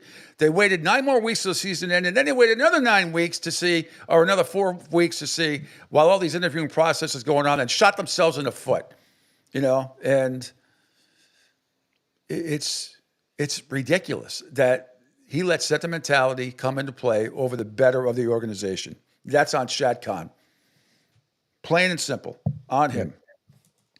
All right, Angela, let me take a quick break, and then Rick Horrow is going to join us. Sports business guru extraordinaire will join us here on the Pete Sheppard Show. And next, lots to discuss with him right here on the Pete Sheppard Show on the Coastal Sports Network. Hi, folks. This is Gerard Moynihan of Moynihan Lumber, and I would like you to know that our company has been selling Anderson windows for over 60 years. See the complete line of Anderson windows at any of our 3 locations in North Reading, Beverly, or in Plastown, New Hampshire, or at MoynihanLumber.com. Hey, everybody, it's Pete Sheppard from the Coastal Sports Network. Want to tell you about my good friend Lou DiMuzio and his company. Lou is the president and founder of Ace Technology Advisors. They're big-time tech specialists. At ATA, they're able to craft, implement, and manage the best and most appropriate solution for your business. They leverage their industry-leading experience and their portfolio of technology partners to improve your best practices and infrastructure. So you can get a hold of them at 888-599-4223. That's 888-599-4223. Check them out on their webpage, www.acetechadvisors.com. That's www.acetechadvisors.com. Or you can email them sales@acetechadvisors.com. Check out my friend Lou DiMuzio and Ace Technology Advisors. Right now, our country feels divided, but there's a place where people are coming together. I gotta tell you, I was nervous to talk to someone so different than me. Me too, but I'm glad we are. Love Has No Labels and One Small Step are helping people with different political views, beliefs, and life experiences come together through conversation, and it feels good. Wow, your story is so... Interesting? Yeah. When people actually sit down, talk, and listen to one another, they can break down boundaries and connect as human beings. At lovehasnolabels.com/onesmallstep, you can listen to amazing, life-changing conversations and find simple tools to start a conversation of your own. I know one thing. This conversation gives me hope. It gives me a lot of hope, too. Take a step toward bringing our country and your community together by having the courage to start a conversation at lovehasnolabels.com/onesmallstep. A message from StoryCorps, Love Has No Labels, and the Ad Council. People do some pretty cool things in their 40s and 50s. Why should saving for retirement be any different? I mean, they go back to college, learn new instruments, start skateboarding. Whoa! Okay, maybe that one's not for everybody, but saving for retirement is. With aceyourretirement.org, you can get on track with your retirement savings no matter your age. Just have a 3-minute chat with Avo, the friendly digital retirement coach from AARP. You'll get personalized recommendations based on your input that are easy to understand and work with your lifestyle. It's quick, easy, and free. Plus, it's sponsored by AARP, so you know they got your back.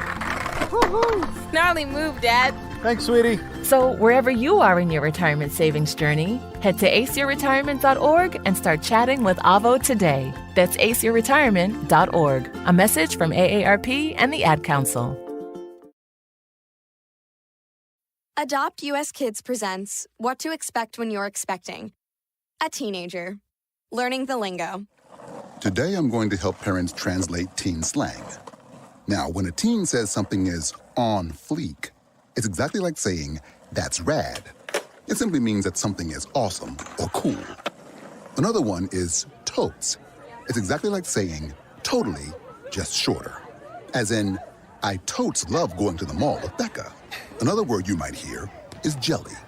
Jelly is a shorter, better way to say jealous. As in, Chloe, I am like so jelly of your unicorn phone case. You don't have to speak teen to be a perfect parent. Thousands of teens in foster care will think you're, rad just the same. To learn more, visit adoptuskids.org. A public service announcement brought to you by the U.S. Department of Health and Human Services, Adopt U.S. Kids, and the Ad Council. This is the story of a very special woman. In a matter of seconds, she turned herself into a great mathematician or an entrepreneur. Her knowledge was limitless and still is. She could also make monsters disappear, especially those that lurked in the shadows under the bed. Once, this woman put back together a teenage girl's broken heart, which had been shattered in 1,000 pieces, just by giving her a bear hug. She masqueraded as a regular person at work. but as a superhero at home. Everyone knows her as Gabriella. I still call her Mom. Your hero needs you now, and AARP is here to help. Find the care guides you need to help, complete with tips and resources at aarp.org/caregiving. A public service announcement brought to you by AARP and the Ad Council. The Pete Sheppard Show. It's fun for the whole family, if it's dysfunctional.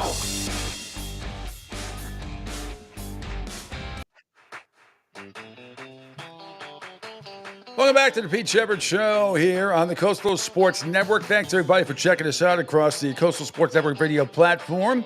As always, Monday through Friday, usually 7 to 10 a.m. Follow me on Twitter X at PShep326, across a bunch of plethora of Facebook pages, including my own, Tampa Joe's, and also the Coastal Sports Network Facebook page on Rumble, YouTube, Kick, Twitch, LinkedIn, Spotify, CSN Florida, and, of course, our great sports radio app. You can see it up there, SR 102.9 The Game, and SR 1029thegame.com. And always call or text the show, 727-858-6650. Sports business guru Rick Horrow will be joining us momentarily, God willing. God willing. And then we'll talk to Rick for a few minutes. Coming up next hour at 9:30, the great Vic Carucci going to join us. And we'll talk, really break down Buffalo and Kansas City, and I'll have some preview sound after we have our conversation with Rick of some of that, and also some of the Eagles and the Washington Commanders game that is coming up this weekend. But we've been talking about all the moves that have been made. When Rick comes on, we're going to ask him about any new information. There's some new stuff that came out that I saw yesterday. I still don't know what to believe when it comes to nothing's happening situation with the Tampa Bay Rays and the stadium and what's going to happen, blah, blah, blah, blah, blah, blah. I saw something yesterday about it.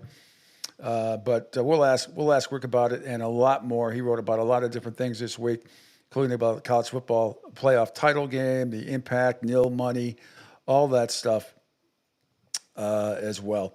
Does a great job. What was I going to say? Oh, the other thing, while we're waiting for Rick to come on, I was going to play another video for you, Angel, if I could. If we could scroll down, it's right under the show. It's right under. It's a couple down. It's on Colin Cowherd yesterday, and the only reason I'm playing it, I'm just not a fan of his anymore.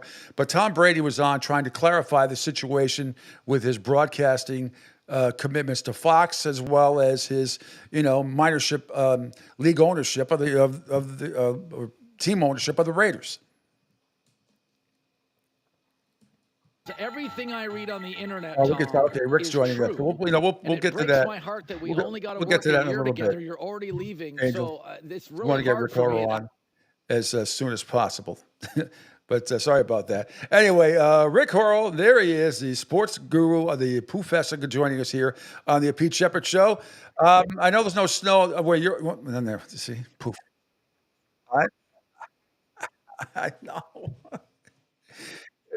It always takes a couple of times. We don't have any other issues with any of our guests, and I don't know what it is. It must be the surroundings. Well, Rick has a huge house, and there's a big force field around it, like in Super Friends. And sometimes you have to, you forget to disengage. There he is. I'm early. I'm sorry. I can't do it. I'm fine. Hi. You're cutting in and out. And then you just faded. That's what happens when you get that Metro PCS phone. That's what ends up happening. Unbelievable. See, nada yada. That's what you get with Rick. So I know he's hearing us, but he's got to come back and say, it's not my problem. If you notice, he was also beat red. So he's probably in a tanning bed before he came on with his phone. Like, why isn't it working? He's the only one in the 305 area code right now that actually has a tan. It's crazy. Exactly. Hopefully we'll get Rick on, but keep Brady and not standing by, because it's actually, he tries to sum it up. I don't know how much I believe it, but it is very interesting. Let's see if we can get. We'll wait a few minutes. Oh boy. I keep telling him he needs to do, whether he's on his phone or his laptop, is just do the etiquette. Just friggin' shake it, and eventually it'll come back. Or switch your phone lines from Metro PCS to, I don't know, Cricket. Well, what happens again, we'll just stick his happy and handsome face up there and have him call in, because that always works, when push Yeah, comes. because anytime he calls in, that's it. That's the only time his phone functions. It functioned last week. It took about 10 times, but then it functioned last week. But seriously, the only other person we've had a problem with linking on occasionally is Bill Burt, and that's because he's driving through Andover. But Oh, anyway, who's back? That's not fair. I don't know what it is. Every other man. you're cutting in and out. You just I can't hear you. And there he goes again. Rick, I might have you if you want. Maybe just have him call in. That's 727-858-6650. I just mute. That's the number again. And then he'll call in. He'll say something wise. So I can't. That's all on you, buddy. It's got nothing to do with us. Let me text him the number. This is a live program. It's supposed to be a live program, not with Rick. Saying if that's easier. Salute in the other room. Yep. Okay, so I just said. Here he is. Hang on. Here he is on the line. All right. Oh boy. We just pick his profile up after Angel, if that's okay. Yep. Here he is. I have no idea, man. I'm so sorry to Angel. I'm a little sorry to you. I'm very sorry for the listeners / viewers. I'm sorry to the viewers because they don't get to see me. Well, no, they do. We have your picture up there. We have your good profile picture up there. You're looking happy and handsome, and you sound clear as a bell, which is really the most important thing. Right. Is it better than that fake picture of you on the beach?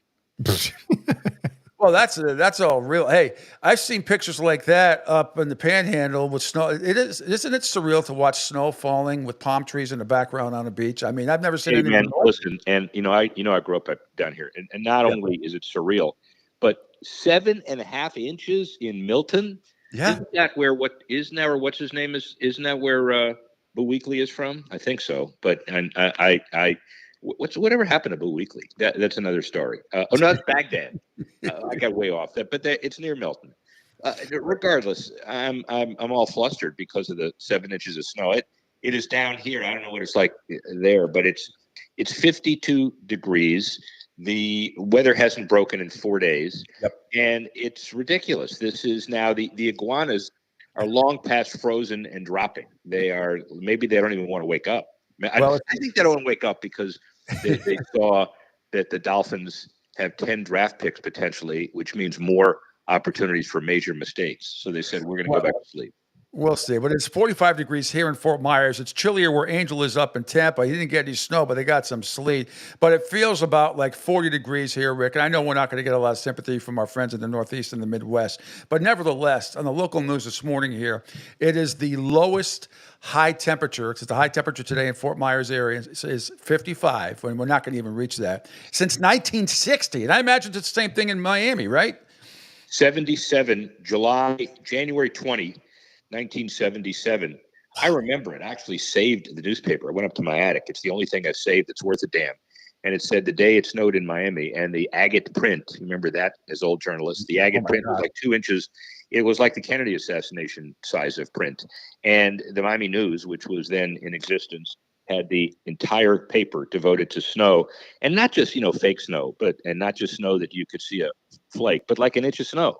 And, my relatives in New Orleans kept texting me yesterday all day about how it's, 5 inches of snow there, but 7.5 inches of snow in Milton, and it's stuck, and it doesn't get removed now because it's ice.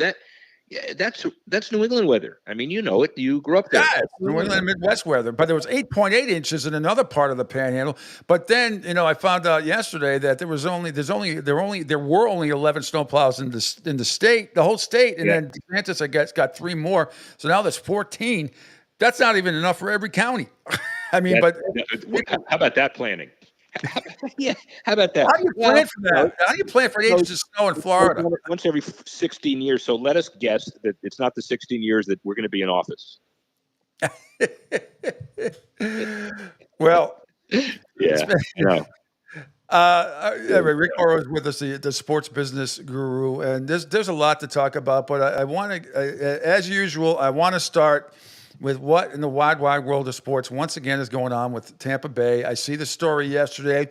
St. Pete tells the Rays the city is under no obligation to complete repairs to the Trop by a certain deadline, meaning the city is not contractually required to get the stadium ready in time by opening day, not this year, but 2026. As I ask you the first question, serious question every single week, where are we with this? I still don't know who to believe. I'll implicitly trust you and your theories, though, any that you shall choose to have on this program.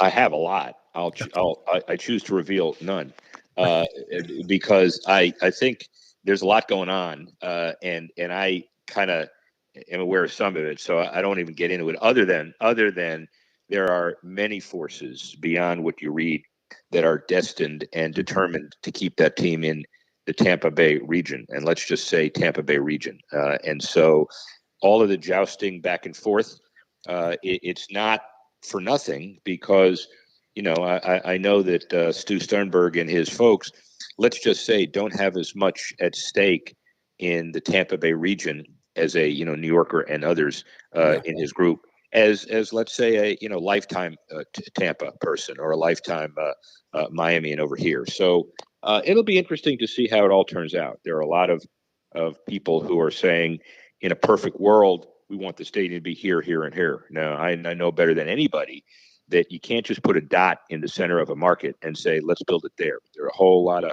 other circumstances going on. But I'd also say, how about this for a non-answer, but it's real, that when you get to this point of angst and total, we don't know what's going on, usually something significant happens. And, there's been a lot of these 8 or 9 failures, and usually the magic number is 9 or 10, honestly, of, community attempts before something real happens. And we're about run out the clock. And I don't necessarily view that as bad news. Well, you could say, but where's it going? Well, that's for another day. Well, I'm going to get to that in a second because I have a theory of my own. But how much of this, percentage-wise, would you say is political? 130%. All right, your theory. That answers that question very succinctly. Yeah. So as usual, a lot of things. So politics does come into play here. This county, that county, and stuff. And then to piggyback on that, and I'm not sure the leasing require all that stuff. Could Mr. Stu just pack up and head to Montreal if he gets sick of this shit and just moves north of the border, which has been rumored before? Yeah, is that your theory? Well, that's one of them. I mean, I'm asking, could he legally do it, get away with it? Very difficult to do, and the way that baseball is now configuring itself is, the antitrust exemption does not apply, so they can do what they want, but that also impacts the owners, and so it would be very difficult for somebody to do that now. He is on the executive committee, and he does have some stroke.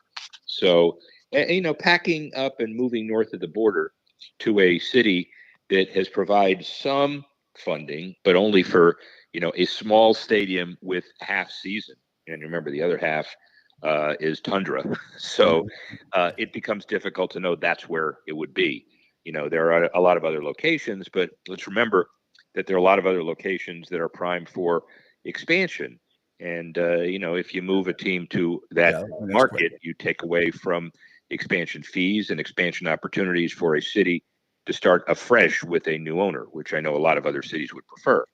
So technically, you pack up the trucks, you move. It's not like football where there is no power to stop it because of baseball's antitrust exemption. So, that is one of the theories. And I guess it is possible. But there are a lot of other things that are going on too. But let's keep it in this country. That if they wanted to move, like you said, I'm sure there's a lot of cities that would welcome with open arms the Tampa Bay Rays. But you still think it would be difficult for them, to move to, Idaho, whatever you want, whatever market you want to make up, Alabama. I'm pretty sure if he wants to move to Idaho, Major League Baseball would say, Yeah, bye. But don't take the team. You can go to Pocatello and go live out your life farming potatoes. Is that what you do with potatoes? You farm them or you pick them? What do you do with potatoes? Both. Pick them. Yeah, they're in the ground. Oh, so you farm animals because they're called farm animals. No, Yes. you don't farm animals. You milk animals. No, that's cows. What are you doing? I have a Scotty Terrier. She loves to sniff out anything. They're bred for that stuff. Gotta get how much a truffle sniffing dog is worth in Europe. Duke Do you know how much- Duke is in obedience training. He was a bad boy to the mailman. So we sent him away for a week. No. Had him. He'll be back. And he doesn't know it, but he'll be back. And I hate that where you send him away to a PTSD school because I want somebody really, be hard on him because he'll come back better. But, have you dropped a dog off at a vet or something where the dog doesn't know that you're coming back and you're coming back? Have you ever seen a dog's eyes? It's terrible. Oh no, absolutely. I think we've all done that, but I mean, we've had to do it. But most of the time, if my other dog that I had for 14 years, and now this one has only been to the vet once because so far, knock on wood. But usually you stay. It's not anything that's going to be. And if we go away or something like that, we have a particular person that watches her that just does it professionally, and she's excellent. She comes in anyway. We dig. But I tell you, talk about dogs. The truffle sniffing dogs are the best. The ones in Europe and Italy and Greece and Spain and other ones. Do you know how much those dogs are worth? They snuff out trouble. They're like they get there's fences around these places in Italy and Greece and other places with these truffle sniffing dogs because they get kidnapped and get ransomed for like 10 grand because sniffing and snuffing out truffles is humans can't do it. They don't have the nose for it. See, the dogs are pigs. Amazing story. Anyway, we digress. That's So if you ever move to Europe, get a truffle sniffing dog, Rick. Stay You'll make a lot of money. sniffling truffles 10 times. You can't do it. Even your media voice can't do it. So No. we don't try it. Don't try this at home. Were you in Atlanta for the championship game? I can't remember if you said you were going or not.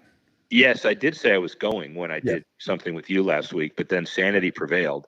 And I realized that why don't I just watch this on TV and do my meetings that I was going to have, which I did have by Zoom. And I decided that I was going to play golf in Savannah on the way back with some friends.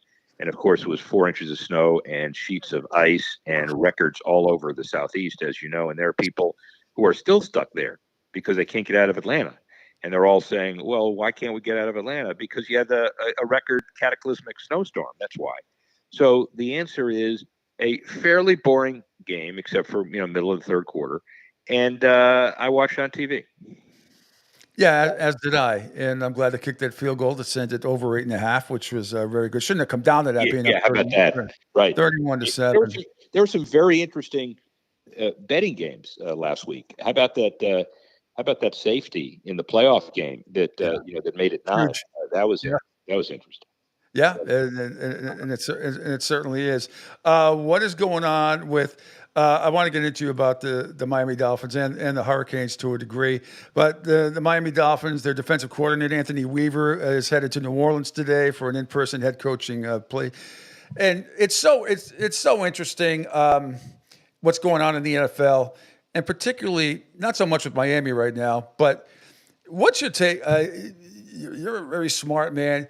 How well do you know Shad Khan? And to me, you let sentimentality get in the way of sports, and you're going to bleep yourself big time.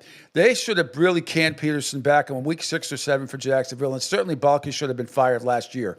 And now it took Cohen from Tampa Bay to turn down a second interview and then go back to Tampa Bay to be the highest paid offensive coordinator. Shad Khan, right, let sentimentality seep in, and it's going to screw him big time. And because who knows if it might have cost him Bill Belichick and Josh McDaniels. I know if this had worked out a few months ago. Not to mention if Mike McCarthy is in the top of the list right now. I don't know. But if you were advising Shad Khan, what would you say to him? It would have been a very difficult time. I know you do that normally around a bye week. And when the Jets fired Saleh, it was, man, that's dysfunctional. How do you fire someone in the middle of the season? Well, you do it for that reason. You get first shot at people that you might want to get. But, in the middle of the season, I guess you got an interim guy, and the other guys are watching, and they're saying, I don't know if I want to work for a guy that'll fire someone in the middle of the season. So, there are two sides to all of that. Peterson was a hero not too long ago when he engineered that comeback against the Chargers. I don't know about he engineered it. I believe Adam Herbert and the turnovers engineered it. But you went from an incredible high then to an incredible low, and in an incredible lower.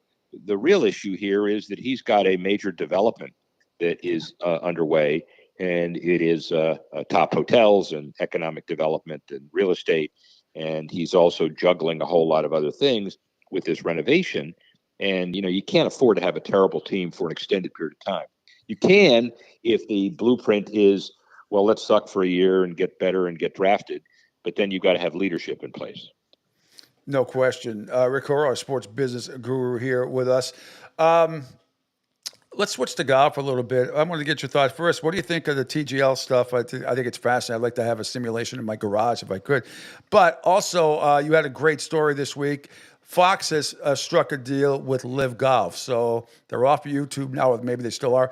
But I think that's pretty significant. That's what we were wondering, if a major network would pick up Live Golf. Yeah, and the irony is that Greg Norman, who will no longer be there, Scott O'Neill, who is a friend, he ran the Sixers in Madison Square Garden, and a real good guy in the industry, is now taking over. And it is, you could say, too bad for Greg Norman. We're not going to hold a bake sale for him. He's going to be fine. But if you remember, his original goal 15 years ago was to start this kickoff international breakaway league and have Fox fund it and be the pioneer of it. Well, they said, we're not funding stuff, but then they end up funding spring football. And now they're doing this. And Greg's idea is great, except he's not around to enjoy it. Yet, Fox having it, I think, will hasten a settlement. And I know there's going to be some language that we haven't seen relative to what stake they have in a merged entity relative to their TV deal. So we're going to have to see all of that. But, some would say it brings them farther apart. I think it's going to bring them closer together. But overall, you like the TGL stuff, Well, it is interesting. I went to the Open, and I think I might go on Tuesday night. That's an interesting marketing separation. You have Rory first, Tiger second, a week of not those two, and then you have both of them week 4. And the real key to me is going to be week 7 or 8 or 9 before the March 4 playoffs start. I was there and got the feeling that the fans in the arena should have had ESPN piped in. And I also got the feeling that ESPN should have had more in-arena color that you can bring to the television audience. That's tweaking. That's not over criticizing, because every one of these startup leagues have some tweaking to do. The real question is, long term, is this going to be something that people will view as real golf enough to watch, or as gimmick enough to watch 2 weeks a month, or not at all? Really, really interesting. Well, I just retweeted again.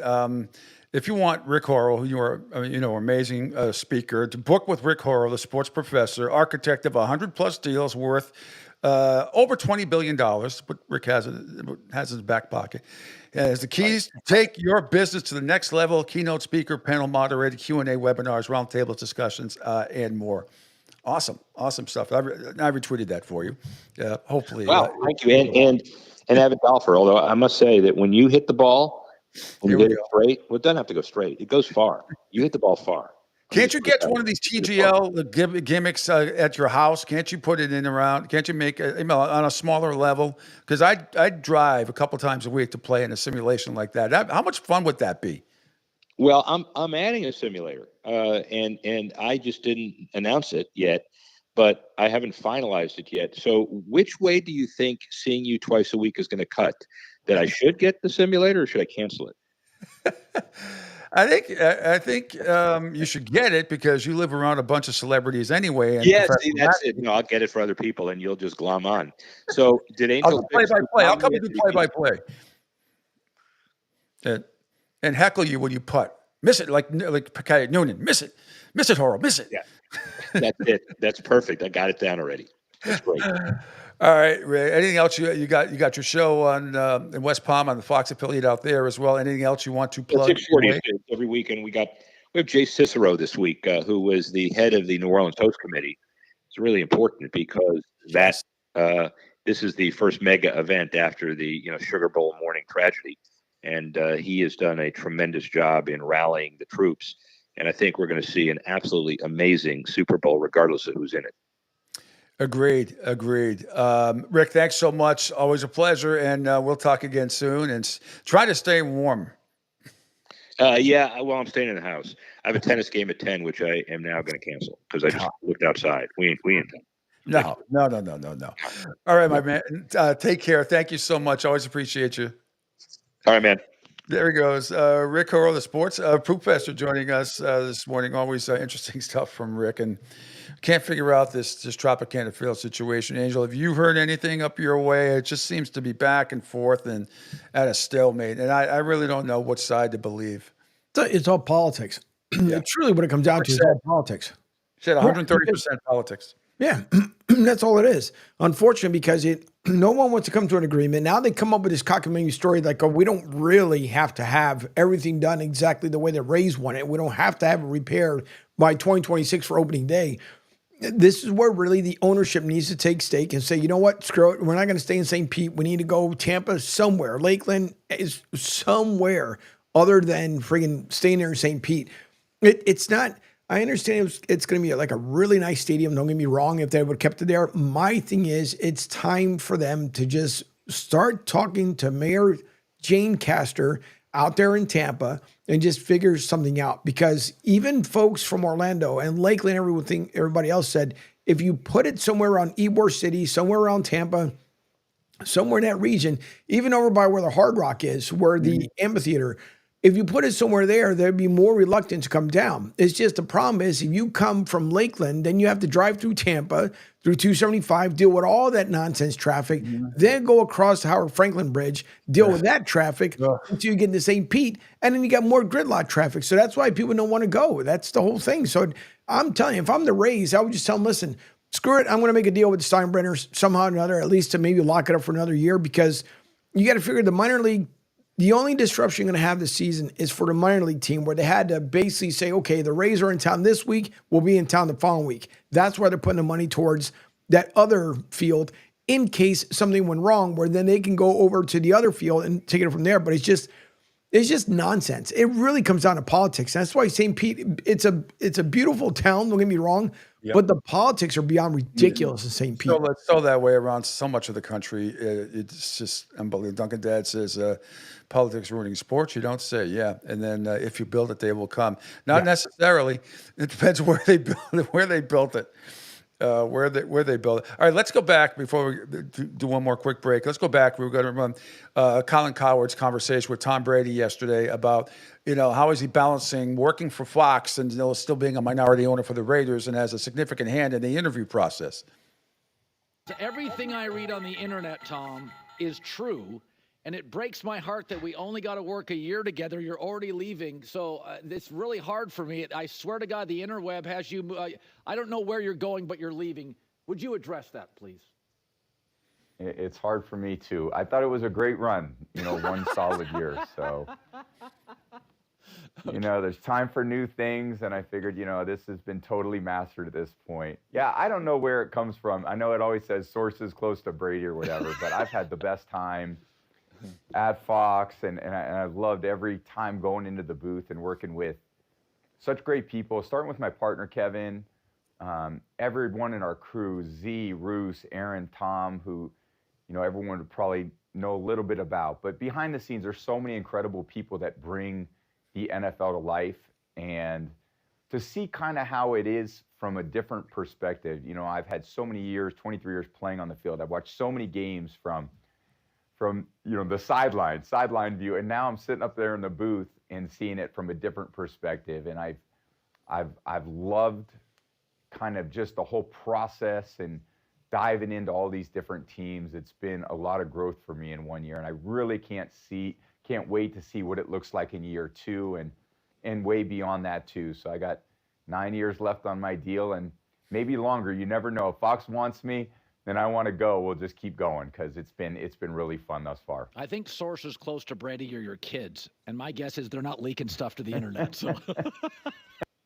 All right, but it doesn't answer the question. Is that, and I don't know I don't know how he can be involved in this hiring process if he has the type of say, even though he's listed as a minority owner. But if it certainly seems like he has a lot of power, and he certainly has the ear of creepy Mark Davis, the owner of the Raiders. I just think it seems to me, as much as I left, it seems like a big conflict of interest, or the potential to be.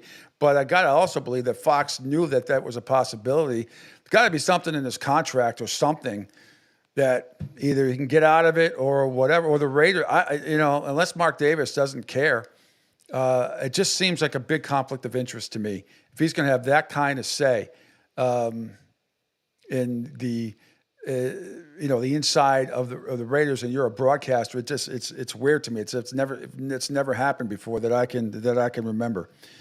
All right, yeah. Angel, quick break. Go ahead, Angel. Well, Bill says, is that an Emmy award on his shelf? Yeah, I was wondering the same thing too. I don't know how in hell you're getting an Emmy already, but yeah, I don't know. But I don't know. That was Colin Coward's. You talk about Tom Brady's. I don't know. Yeah, but I don't know how he's going to do it either, unless he does break away from his contract, because if he wants to get more involved with the Raiders, I would think that would take more time away from his broadcasting gig. He won't get as much money, though. You're not going to make $30 million a year. That's for damn sure. Oh, no, you're not. But listen, I prefer him over Joe Buck any day. And again, I never thought I'd be a Tom Brady fan, but I think personally he did a good job this year for Fox. Joe's a play-by-play guy. But Greg Olsen is excellent as well as a color commentator. I think Tom has gotten better as the years went on. I think as the games went on this year. His first year doing it, I think he's provided some insight. Sometimes I think he talks too much in the game, but I think sometimes everybody tries to be a little bit too much like Tony Romo. And Tony can tone it down a bit too. But as a color commentator, look, he's not going anywhere. So everybody him and Kevin Burkhardt, just get used to it. They're not going anywhere, I don't think, unless the NFL clamps down and says you got to choose one or the other. And they know, the people in the NFL, Roger Goodell knows Tom Brady is good for the NFL being on the air. I mean, he does attract viewers whether he wanted to or not. He's one of the few people out there that I still think can attract people. Not that they're not going to get it anyway, because he's always doing the Fox Game of the Week. So, of course, there's going to be, tens of millions of viewers or millions of viewers going in. All right, Angel, another quick break. Then we'll come back, I promise. We're going to have some Eagles preview sound, as well as Washington and Buffalo and Kansas City Chiefs. And then Vic Carucci from Buffalo will join us at 9:30. The great Vic Carucci, all part of the Pete Sheppard Show here in the Coastal Sports Network. Hi, folks. This is Gerard Moynihan of Moynihan Lumber, and I would like you to know that our company has been selling Anderson windows for over 60 years. See the complete line of Anderson windows at any of our 3 locations in North Reading, Beverly, or in Plastown, New Hampshire, or at MoynihanLumber.com. Hey, everybody, it's Pete Sheppard from the Coastal Sports Network. Want to tell you about my good friend Lou DiMuzio and his company. Lou is the president and founder of Ace Technology Advisors. They're big-time tech specialists. At ATA, they're able to craft, implement, and manage the best and most appropriate solution for your business. They leverage their industry-leading experience and their portfolio of technology partners to improve your best practices and infrastructure. So you can get a hold of them at 888-599-4223. That's 888-599-4223. Check them out on their webpage, www.acetechadvisors.com. That's www.acetechadvisors.com. Or you can email them, sales@acetechadvisors.com. Check out my friend Lou DiMuzio and Ace Technology Advisors. Okay, men, this is your time. Maybe you didn't choose this, but you're here now. You're gonna go out there and be an all-star caregiver. It's up to you. So what are you gonna do? You're gonna go grocery shopping, cook, clean, be there emotionally and physically. You gotta dig deeper. Drive them to physical therapy, doctor's appointments. Don't you forget about the pharmacy. No, you won't. Because that's what caregivers do. Don't give up. Don't ever give up. This is your time to show the world, your family, and yourself that you're tougher than tough. Now go out there and be the best caregiver this world has ever seen. Caregiving is tougher than tough. Find the care guides you need at aarp.org/caregiving. A public service announcement brought to you by AARP and the Ad Council. Hi, I'm Danica Patrick and proud aunt. Watching my nieces grow, play, and learn is amazing. But not every child gets to be carefree. 1 in 6 kids in the U.S. are hungry. 1 in 6. That little girl sitting alone at the playground, she can't play like the other kids. She doesn't have the energy because she's hungry. School lunch will be her only meal today. It breaks my heart that this is the reality in our country, but it's something that Feeding America is working to change. Each year, the Feeding America network of food banks rescues billions of pounds of good food that would have gone to waste. This food is then provided to families and children in need. Being a kid should be about using your imagination, learning, and having fun. These children shouldn't have to miss out on simply being a kid because they're hungry. To find out how you can help end childhood hunger in your community, visit feedingamerica.org. Brought to you by Feeding America and the Ad Council. Adopt US Kids presents What to Expect When You're Expecting. A teenager. Learning the lingo. Today I'm going to help parents translate teen slang. Now, when a teen says something is on fleek, it's exactly like saying, that's rad. It simply means that something is awesome or cool. Another one is totes. It's exactly like saying totally, just shorter. As in, I totes love going to the mall with Becca. Another word you might hear is jelly. Jelly is a shorter, better way to say jealous. As in, Chloe, I am like so jelly of your unicorn phone case. You don't have to speak teen to be a perfect parent. Thousands of teens in foster care will think you're, rad just the same. To learn more, visit adoptuskids.org.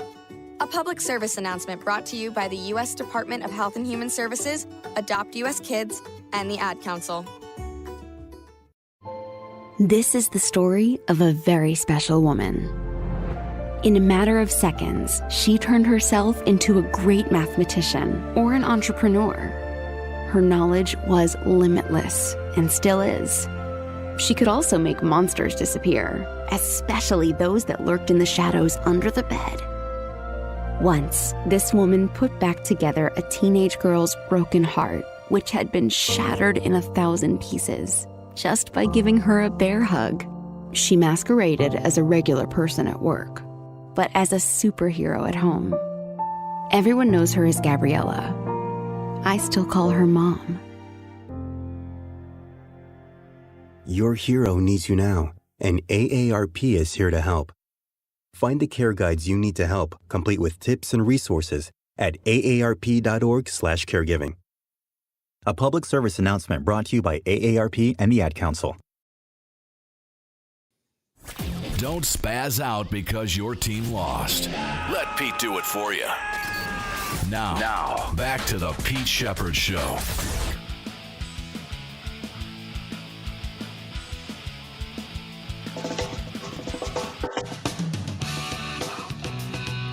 Back here, final hour of the Pete Sheppard Show here on a Thursday, January 23rd, 2025 here on the Coastal Sports Network. Thanks, everybody, for checking us out across the Coastal Sports Network video platform, following me on Twitter and X at PShep326, and all the Facebook pages that we have, Tampa Joe's, mine, and the Coastal Sports Network Facebook page, CSN Florida, Rumble, YouTube, Kick, LinkedIn, Spotify, Twitch, and as always, you can call or text the show, 727-858-6650. The great Vic Carucci joining us at the bottom of the hour. The MVP candidate list has been released.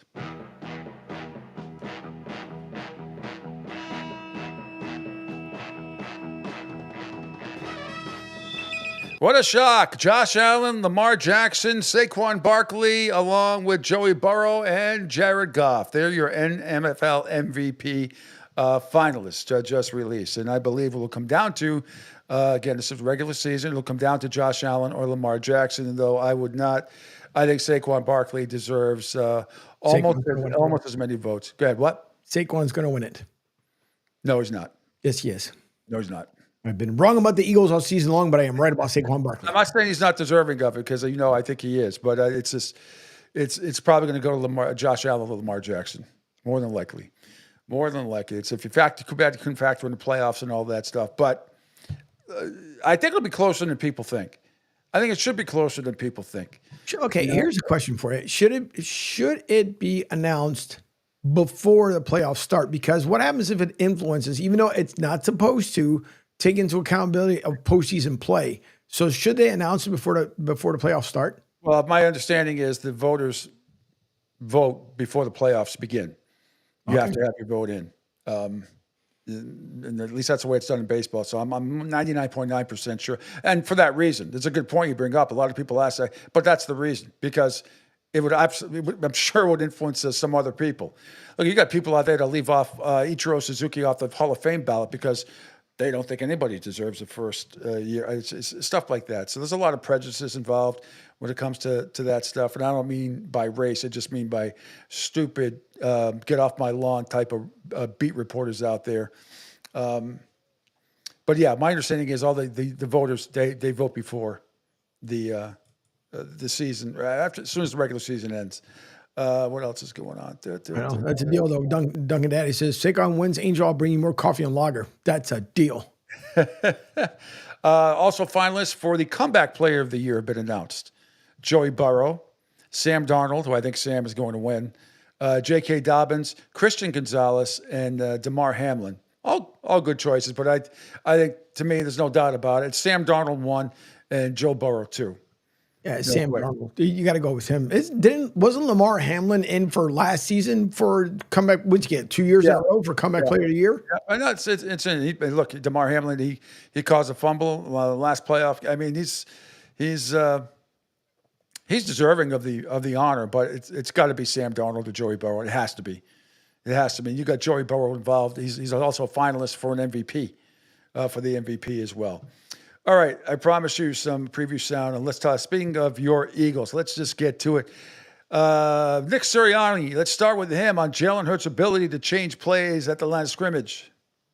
Those two long Saquon runs yesterday looked like Jalen made some checks at the line. How much does he have on him in those situations, and how much has he grown in that part of his game? Yeah, I think he's been phenomenal at that part of the game, being able to get us in and out of plays and in and out versus different looks. I think that's pretty, that's obviously super important for your quarterback to be able to do that. And Jalen, really does a great job of thinking and doing the things he needs to do to get us in and out of plays at the line of scrimmage. And so it starts with him. It starts with him and Cam kind of putting everybody on the same page.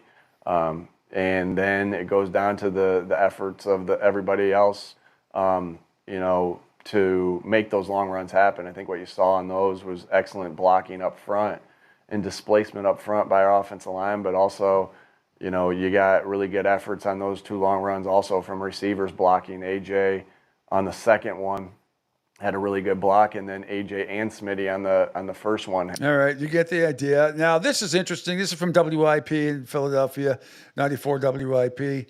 And Seth Joyner, this is what you got to be careful. Seth Joyner says, Jaden Daniels and Commanders Angel don't stand a snowball's chance in hell versus the Eagles.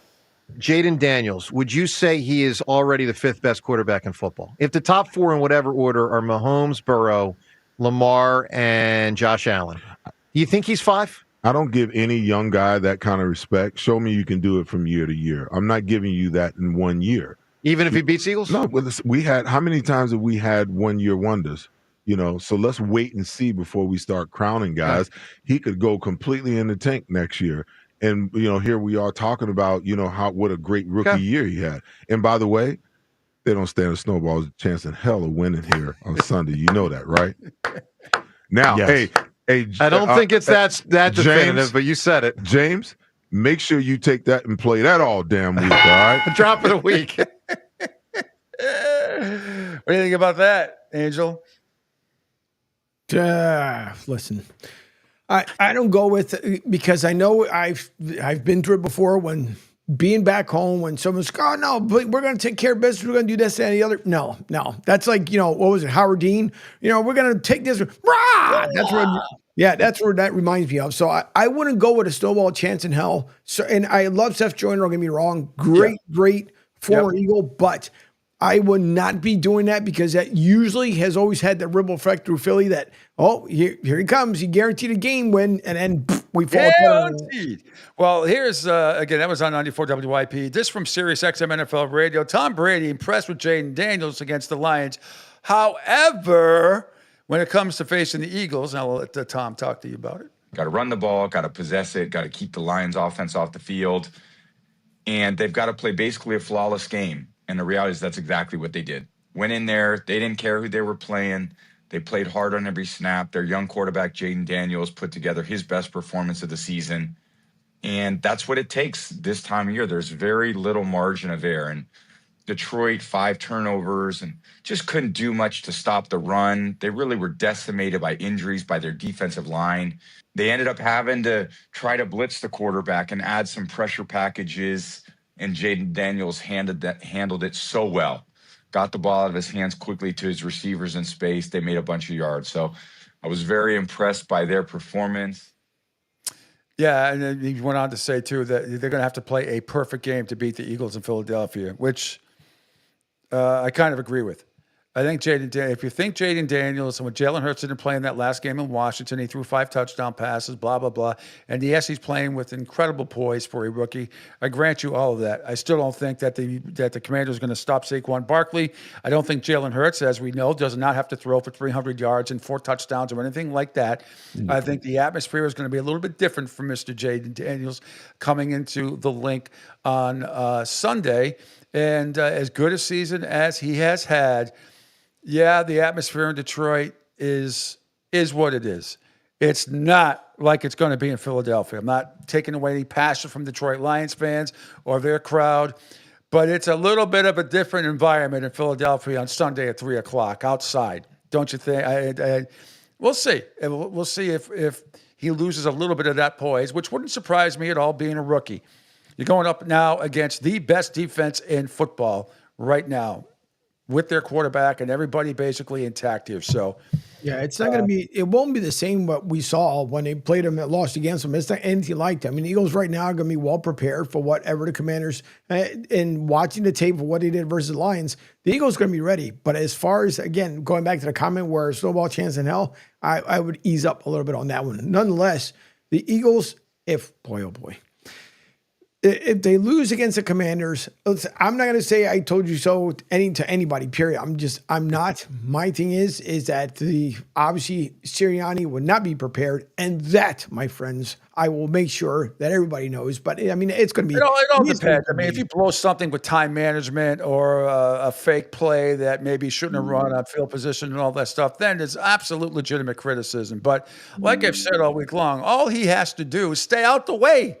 Stay out of the way. Yep. Let your coordinators call the game and just, micromanage. They don't have to micromanage. Just sit there and and worry about timeouts and clock management. That's all he has to do. Yeah. That's all he has to do. By the way, good. Jerry from Rhode Island just texted in. He said, Pete, you don't think that if the Commanders contain Barkley from going off, it would be a good game and possibly upsetting the Eagles? Oh, I mean, look, I'm not saying Saquon Barkley's going to rush for 200 yards. I think it's going to be hard for them to contain him. Look, you want to try 7 in the box, go ahead, or that kind of stuff. But Jalen Hurts can beat you with his arm. He can beat you with his arm. Right. Whether it's Brown or whatever. I mean, they've got people. The playoff game against the Packers, I told you, Rebecca watched it. They just weren't a lot of guys open. His passing numbers weren't great. There weren't a lot of guys open, but he had a lot more guys open last week against the Rams. He didn't have to do it. He didn't. I mean, Saquon Barkley just, killed him. 202 yards on the ground. So I think it's more, I have much more faith in the Eagles defense containing and stopping Jaden Daniels than I do the Redskins, the Commanders defense stopping the Eagles. I still think Philadelphia, top to bottom, still the best team left overall in the NFL, and I think that they'll win the game. They don't have to win sexy. They don't have to win 30-10. They don't have to have their quarterback throw for 300 yards and 4 touchdowns. They don't. I think Washington has to have that. They have to have their quarterback throw at least 3 touchdowns, don't have a lot of turnover. They'll give you 1, but 1 in this game might even be too many. We'll see. I think the only way the Eagles lose this game is if they really, really shoot themselves in the foot. I think we're past that. I think they win ugly. They can win ugly. I'm not sure they're going to win ugly this weekend. I just have a feeling that Jaden Daniels is going to come back down to earth a little bit. And I do agree with Seth about, and we do this all the time, and it's getting worse and worse in the media, how you genuflect in front of a guy because he's had this rookie season or whatever, and you're already anointing him the 5th best quarterback in the league. I saw that stat all week long on ESPN and even to a degree on NFL Network. It's like, take a step back, okay? Maybe he's playing like the 5th best quarterback now. If you want to say when the playoffs were down to 8 and who's left, maybe I'll give you that. But let's pump the brakes just a little bit. And I'm sure Jay Daniels say the same thing, even though he's a very confident kid. Moving on to Buffalo and Kansas City. You got to love this. Patrick Mahomes, watch out for the lightning bolts, Patrick, doesn't believe the Chiefs are getting any type of calls. Through the year, as far as fair whistle, as you look back through the year, as far as fair whistle, not a fair whistle, does it feel to you like you've gotten protection or anything like that from officials that's not around the rest of quarterbacks in the league? I don't feel that way. I just try to play football at the end of the day. The referees are doing their best to call the game as fair and as proper as they possibly can, and all you can do is go out there and play the game that you love as hard as you can and live with the results. And so for me, it's to go out there, play hard, try to do whatever I can to win the football game, and then live with the results based off my effort and the way that we played the game. And so I think that's what we preach here in Kansas City. Does it feel any different for you as a veteran now? Do you eventually earn the benefit of the doubt at some point in your career, or has it been the same the whole time? I haven't felt any different. You get new referees every year. You get new circumstances, and you never can really tell because every play is different. That's what makes the NFL so special. And so I feel like I've just continued to play the game, and I just try to win. And whatever happens, kind of happens. Okay. Now, Tom Brady, also with Colin Cowherd yesterday, talked about Patrick Mahomes, the Chiefs, and the penalties. Mahomes getting a lot of heat. I've been defending the Patriots. I said a couple years ago when they moved off Tyreek Hill, they became the Patriots. They wouldn't be the fireworks show. It was like you guys losing Moss. You're not going to score 50. You're going to have to be more efficient. You have to be smarter. You have to be even better situationally. Randy Moss or Tyreek Hill give you those free touchdowns over the top and those 2-play drives. Those are over. I think they manipulate. I think they leverage. I think they're smart. I don't think, all this rig stuff's nonsense. But I will say Mahomes and that out-of-bounds stuff where he stops, I don't love that. I don't love that. What do you make of the late hits and the controversy that the league is protecting Mahomes? What do you make of all of it? Well, there's an aspect that I don't like about some of these defensive rules. I think I've been pretty outspoken, not just on broadcast, but just in general over the last bunch of years. And before a quarterback's out of bounds, you hit them, and it's the reality for me is offensive players need to protect themselves. And if they're running full speed and the defenders are coming up, the intent is to create. The only way to turn the ball over is to create force. Right. You're not going to blow on the football and gonna knock its way out of a running back's hands or a quarterback's hands. You got to go in there with force and knock it out. You're trying to create turnovers. You're trying to disrupt the pass. You're trying to dislodge the ball. The only way to do that is with force, and there needs to be an aggressiveness to doing that. When quarterbacks become running backs and they're out of the pocket, they should lose their protection. And we are, in essence, we're trying to protect the quarterbacks, but coaches are calling more quarterback runs than ever in the history of the game. So who's protecting the quarterback? We're trying to say the referees should do it. I believe if you're an offensive player and you can't protect yourself, or you're a defensive player and you can't protect yourself, if you're a D lineman and you're engaged in a block, no one can come and clip you, that's a chop block. That's well known. Everyone agrees with that. If you're defending your own block, they got to get you on the ground somehow. If you're running with the ball, you should protect yourself. If you don't want to get hit, you can go down. You can run out of bounds. But you can't, in essence, have the defensive player come in at half speed and then you run over the defensive player because he's afraid of getting a penalty. And I think it's just a disservice to the game. It's something that I would hope that people would really address and say, not that anyone's trying to take advantage of the rules, but they've just gone to a point where it does impact the quality of the game. I was on my social media and I was watching Ronnie Lott. And who's the greatest safety? Ronnie Lott. Why? Because he brought a force to the game that if you were catching the ball over the middle, he was going to force incomplete passes. And if the quarterbacks made bad reads, that's how the game got taught. Now there's no repercussions for quarterbacks making poor reads, making poor decisions out of the pocket. So I think overall, in my opinion, that needs to be seriously looked at. All right, and what I was talking about yesterday, I think what Tom is trying to say as well, this dilly-dally bullshit that Patrick Mahomes does right before he's full tilt, then he halves up, and he's trying to bait the linemen, and they have to be disciplined. For the most part, they are, but he's trying to draw penalties. And I am telling you, at one time, one of these guys, one time he's going to do this one time too much. And whether it costs somebody a penalty, an ejection, whatever, somebody on the Bills, I don't care who it is, Taylor Rapp, the safety, I don't care if it's Milano or anyone of their top guy is going to pop him and knock him out. It's going to happen. I don't think it's going to happen in an AFC Championship game. You got to be a little bit more disciplined. But I think Patrick Mahomes, who I have tremendous amount of respect for, is really, really walking on a thin ice here because they're going to blast him. He is going to get blasted doing that stuff. It's kind of like mocking the defensive line. It's like, yeah, see, I can be here, and he could have a hangnail out of bounds, and he's going to get whacked. To me, it's just a matter of time. And speaking of the Bills, here's Josh Allen. If the Bills represent the persona of the city, take on the persona of the city, and if so, what does that mean? I think so. And it's kind of hard to put into words. But typically when people think of Buffalo, they think of what's going on right now, the snow and the cold, and you got to be pretty tough to be in a place like this. And we feel like we've got guys, in this locker room that maybe haven't gotten all the recognition that they deserve. Coming here on their last leg maybe of their career and just coming here and trying to prove something to not just the world but to themselves. And I think that's pretty cool and pretty special in this locker room. It's such a tight-knit group. We hang so much around each other outside of the facility as well, and just a lot of love in this locker room, a lot of love in the city. All right. Sean McDermott, also the head coach, calling Buffalo a city of winners. No, it's I've gotten a couple texts. I'm not really going through and checking all my messages right now, but that's what I genuinely feel.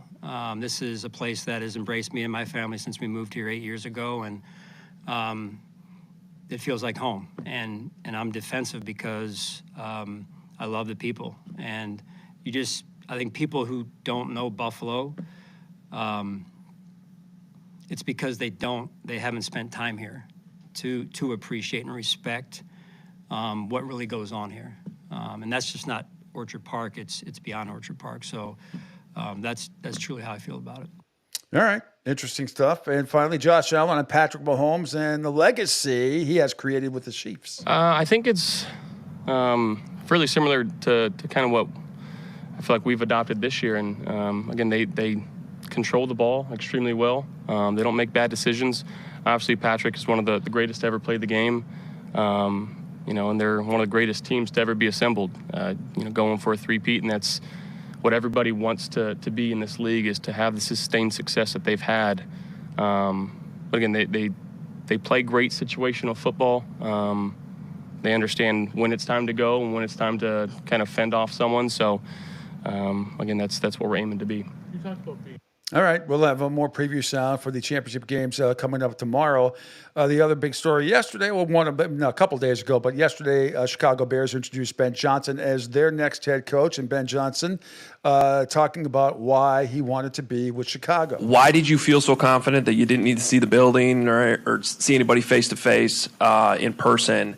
And then once you got here, other than the people, because you've already spoken on that, what stood out to you the most? The information was given to me from any interested party, what it would look like. It was very detailed. It was thorough. It did not take me long, particularly with that first interview in the back of my head, I've already been in this city. I know what this city's about.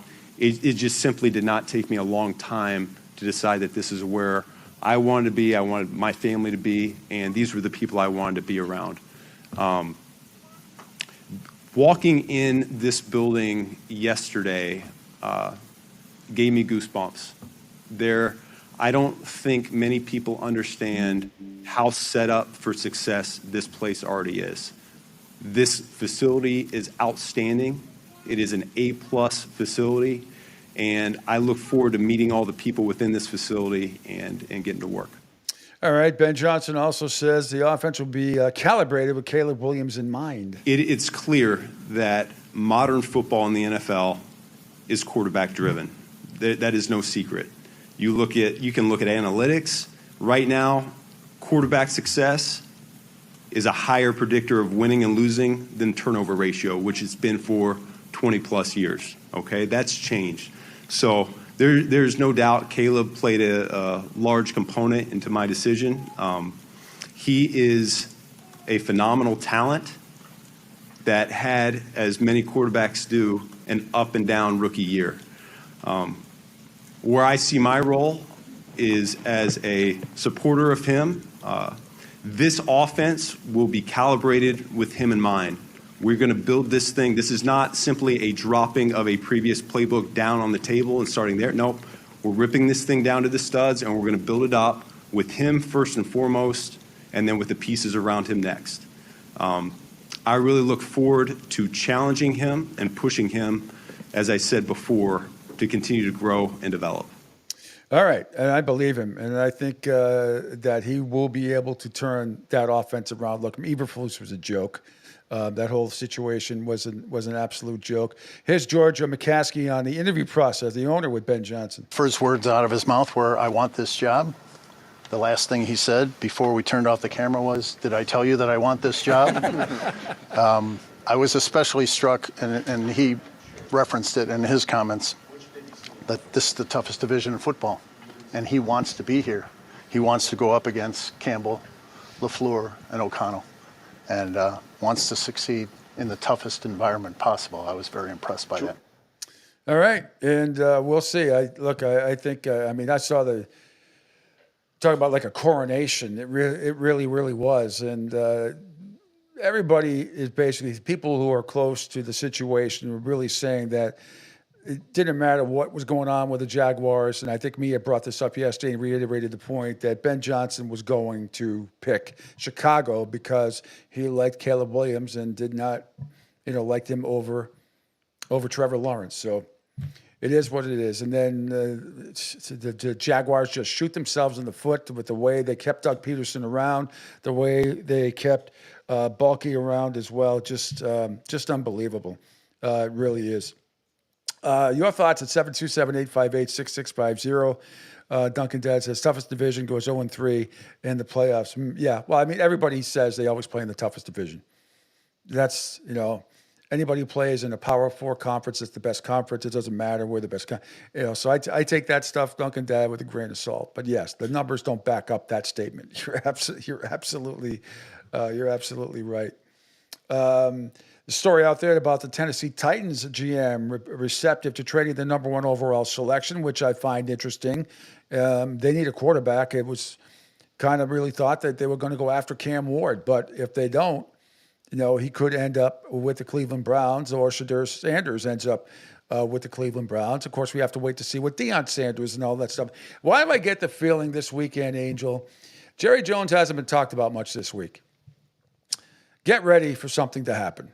And I'm not saying it's going to be as dynamic as a Deion Sanders, but, Jerry's out of the spotlight this week overall. We're into Thursday, right? We haven't really talked about the Cowboys except that they just dilly-dallying around and then hiring or interviewing people like Brian Schottenheimer and Robert Saleh. But it seems like Saleh might be the front runner for the Jaguars. I don't know how that's possible if Mike McCarthy hasn't been contacted yet. Mike McCarthy's name is still out there. And, of course, the Saints still need a coach. The Raiders still need a coach. Jaguars need a coach. We'll see. Rick Carucci is going to join us in just a second here. And phenomenal, one of my favorite people in the world. Usually get to talk about once a year. He's a big contributor to WGRZ up in Buffalo. and does the 33rd Team FB, and I know he's trying to connect as we speak. One of my favorite people, and always fair and impartial. He's covered the Buffalo Bills for a long time. And Vic, I don't know. I can't see you. I don't know if you can hear me. I can't see you. I was trying to beam him in, trying to beam the great Vic Carucci in, and we'll get his thoughts very quickly here on the Buffalo Bills and the Kansas City Chiefs. I'm sure he's going to be headed to Arrowhead, no question about it. And if nothing else, to get Taylor Swift's autograph. So no, I mean, I'm way past. I don't care about Taylor Swift as being shown. I don't care that Caitlin Clark. That stuff doesn't bother me anymore. It's whatever. The NFL loves it. It's good for the game. That kind of get off my lawn type of stuff does not bother me. I thought the funny part, excuse me, the funny part between that was when Caitlin Clark almost looked like Taylor Swift. Like, you do realize I know this game. Because a lot of shots, you see like Taylor like grabbing her, like, did you see what just happened? Well, And Taylor's a lifelong fan. She's a fan. Right. But what I'm saying is it was just funny on their face when they turn around and be like, excuse me. When they turn around and every time they pan to her shot, it was one of those things like, oh, look what I can end up doing. Jerry from, I'm going to, hold on. Let me put this comment up here from the text line because I do not want to butcher the last name of the other person he talked about. Give me a second. Because he talked about our guest that's trying to connect. And yeah. Well, Vic used to always be a staple with us at the tent, the All-Pro tent back in the day, whenever Buffalo was in town, and we'd always, have cigars or something after or during, before the game or after the game, whatever. He's just a great guy, fantastic guy, great family guy as well. I know he's trying to connect. We may have to do the phone. I don't know what's going on. Me either. But Jerry says, by the way, love Carucci's weekly at EEI with you and is it Smearis? Yeah, Fred Smerlis. Yep, Fred Smerlis, who was on the Ring of Fame in Buffalo, should be in the Hall of Fame. One of the great defensive tackles of all time, and great guy. Worked with Fred. We did the post-game show together for over 11 years, along with most of that also with Steve Diassi when I took it over from Glenn back in 2000. Many great times. So Fred also, he was doing a lot of Buffalo hits too, and but Vic Carucci is one of the best. I'm gonna text him the phone number and have him call in. Sure. Call and tell people what's coming up, Angel. While I'm doing this, if you want, or about the swag again that we're gonna have on the Coastal Sports Network. Yep. Coming up today later on will be the Drive with Q. That'll be from 4 to 6 p.m. Also, there was an update done to the radio player so you guys can see the correct information up there. I know there was a small, not by my doing problem, so we got to make sure we got it corrected and fixed. And then hopefully by the end of this week, if not the beginning of next week, as the weekend is coming fast and furious, also we'll be having the new merchandise store that'll be coming up. Pete Sheppard, his logo will be up there for the show. So you guys are Pete Sheppard fans. You can buy his swag. Same way with Drive with Q. City Garage Motorsports will be up there as well. And calling in, I do believe we currently have Vic on the line with us. Yeah. Hey Vic, how you doing? Unsuccessfully trying to connect. That's all right. That's all right. We have your handsome and happy face up on our screen, and Yeah. Let me kill that. All right. There you go. All right, you got me? I got you. You sound loud and clear. Thanks. I don't know what guys. I tried valiantly to connect to your video. It just didn't let me in. Crashed my computer the first time. Then I loaded it up again, and it just stayed in the non-entry position. It just blocked me. Didn't let the audio or the video in. So maybe it just doesn't want to see my ugly face. I don't know. No, not at all. Well, your face is up on everybody. The great Vic Carucci joining us, and one of the great reporters for the Buffalo Bills, a former NFL front office guy. I mean, I could spend 4 hours talking to you about the state of teams and their hiring practices now, like the Jets and the Jaguars, which could take up 4 hours, and I would love to hear your analysis with that alone. But let's stick with the Buffalo Bills and the Kansas City Chiefs. Is it too much of an extreme? You know, I don't talk extreme, but is it too much of an extreme statement by me, Vic, if I say, besides the Super Bowl appearances, is this the biggest Bills game in their playoff history coming up on Sunday? In their playoff history, I mean, if you're saying Not Super Bowls, not Super 4 years Bowls. in a row that they went to the Super Bowl, Yeah. it's after that, sure, yes, I don't think there's any question, because this incarnation of the team is the best they've had, and some might argue even better than the one that got to those Super Bowls, especially at the quarterback position. Acknowledge that Josh Allen's the best quarterback the best guy to play that position. And, of course, Jim's in the Hall of Fame. So on that basis, yes, I would say that's true. Well, before we get into the nuts and bolts of this game, just looking at the injury report as well. Now, the only one that seems, somewhat significant, obviously, is that Matt Milano was limited. He's got a hammy and a bicep problem. Is he going to be good to go on Sunday? No idea. Matt's one of those guys that I think he leaves it all on the field. And it's not surprising to me that, he's dealt with groin, he's dealt with hamstring since his return from this torn pectoral that he suffered in training camp. Look, the story on this guy is he can be a wonderful player, as good as any linebacker in the league when he's healthy. But and he was starting to, play better. He had returned and then kind of, was say inconsequential, wasn't making a big impact upon his return. And then in the last, couple of games, you could see steady improvement. But now he's toward the end of the Baltimore game, he sustains that hamstring injury. And now I don't know. It's going to be interesting to see, A, if he plays, and B, to what extent he can be effective if he is cleared to play. Josh Allen, incredibly, announced today as a finalist for the MVP, and obviously, I think it's going to go down to him and Lamar Jackson. Obviously, nothing breaking news. Although I do think Saquon Barkley should be considered as well. I'm sure he'll get his share of votes. But what has it been like for you over the since Josh got there to watch his development? And there has been development and awesomeness to him, and there's something about him that's really, really special. You're around him a lot. What's it been like, or even if you can compare and contrast him now and to Jim Kelly in his heyday back in the day?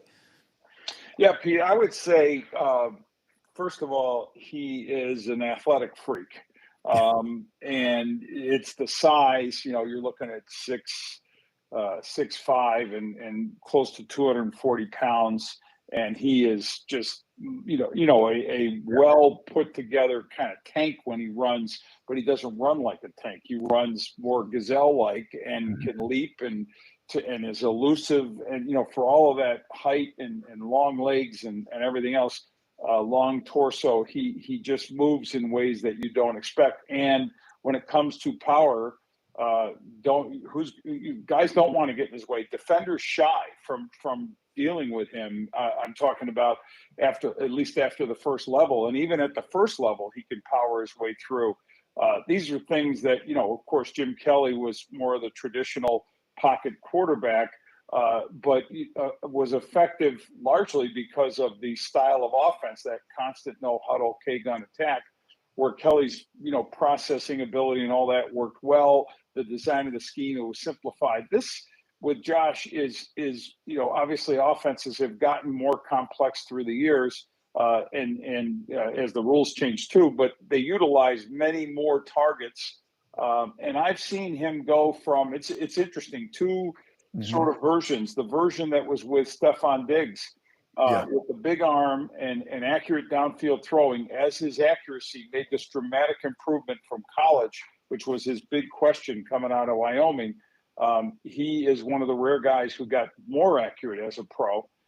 Jordan Palmer worked with him. He put in the hours, working with Brian Daboll, his second offensive coordinator. He's had four offensive coordinators, and that too is a thing, how he's evolved and improved and put the time in.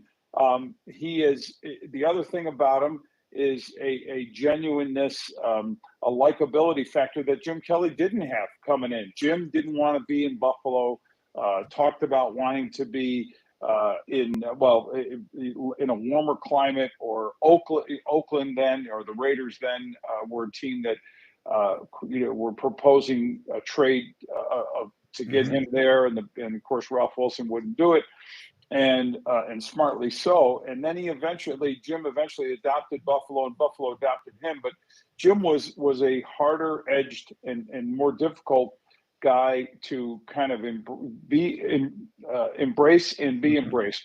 Josh has immediately embraced and been embraced by the town. And for the superstar that he is, there's a groundedness about him that people love. As they see him guide their team. He's also the reason that there's any conversation about them being a contender, but the connection that he had at first with Stephon Diggs, those Allen to Diggs bombs, and even the mid and short range passes that turn into big plays, that drove the Bills into the Super Bowl window. And then it reached the point where was he trying too much to target Diggs? That was the narrative, and being and feeling too much pressure to keep Diggs happy, him and the coaches, and now again coordinators change. The Bills move on from Diggs, and they just couldn't. Sean McDermott, Brandon Beane just decided, you know what, it's not worth it. But we were all expecting a step back. This is the surprising thing about this year. And that conversation's long over, Pete, that they were going to step back without Diggs, without Gabe Davis. They got rid of their top two receivers. They said goodbye at safety, even though Micah Hyde is back on the practice squad. Don't expect him to play. But Jordan Poyer down in Miami, that duo, when they were healthy and younger, were playing as good as any safety duo in the league. Tre'Davious White had been at corner.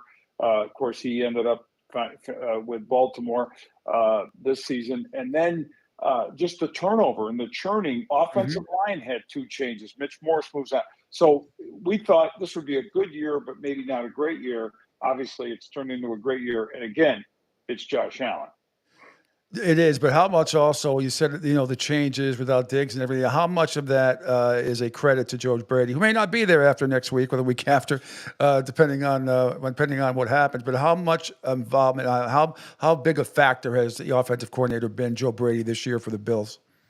He's been a factor, but I think I'd do pretty well if I had Josh as my quarterback. I'm not denigrating Joe. Joe, I think, is a smart guy, a really, wise coordinator who sees a big picture. He's got a nice flow to his thinking, I think, in terms of how he connects with and relates to players. But again, as is the case with every coordinator who gets courted for head coaching jobs, they don't get to bring the quarterback, who usually is the guy that put them in the spotlight. Brian Daboll goes on to become head coach of the Giants. A little different when he doesn't have Josh. Big difference when he doesn't have Josh. But he got a head coaching job out of it. Hopefully he can, hang in there and make it happen with somebody else. With Joe, he took over for Ken Dorsey. Josh was the biggest Ken Dorsey supporter in the world. He got Ken his job. Joe was on the staff.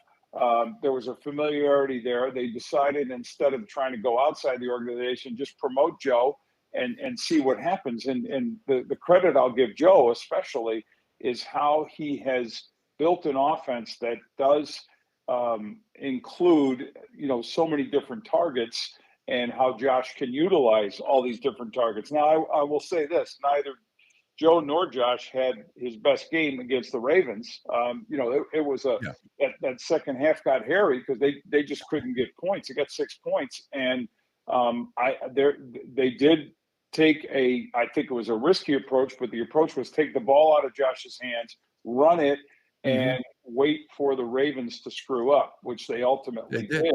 But it almost allowed the Ravens to come back and, if not win the game, certainly make it even more interesting at the end.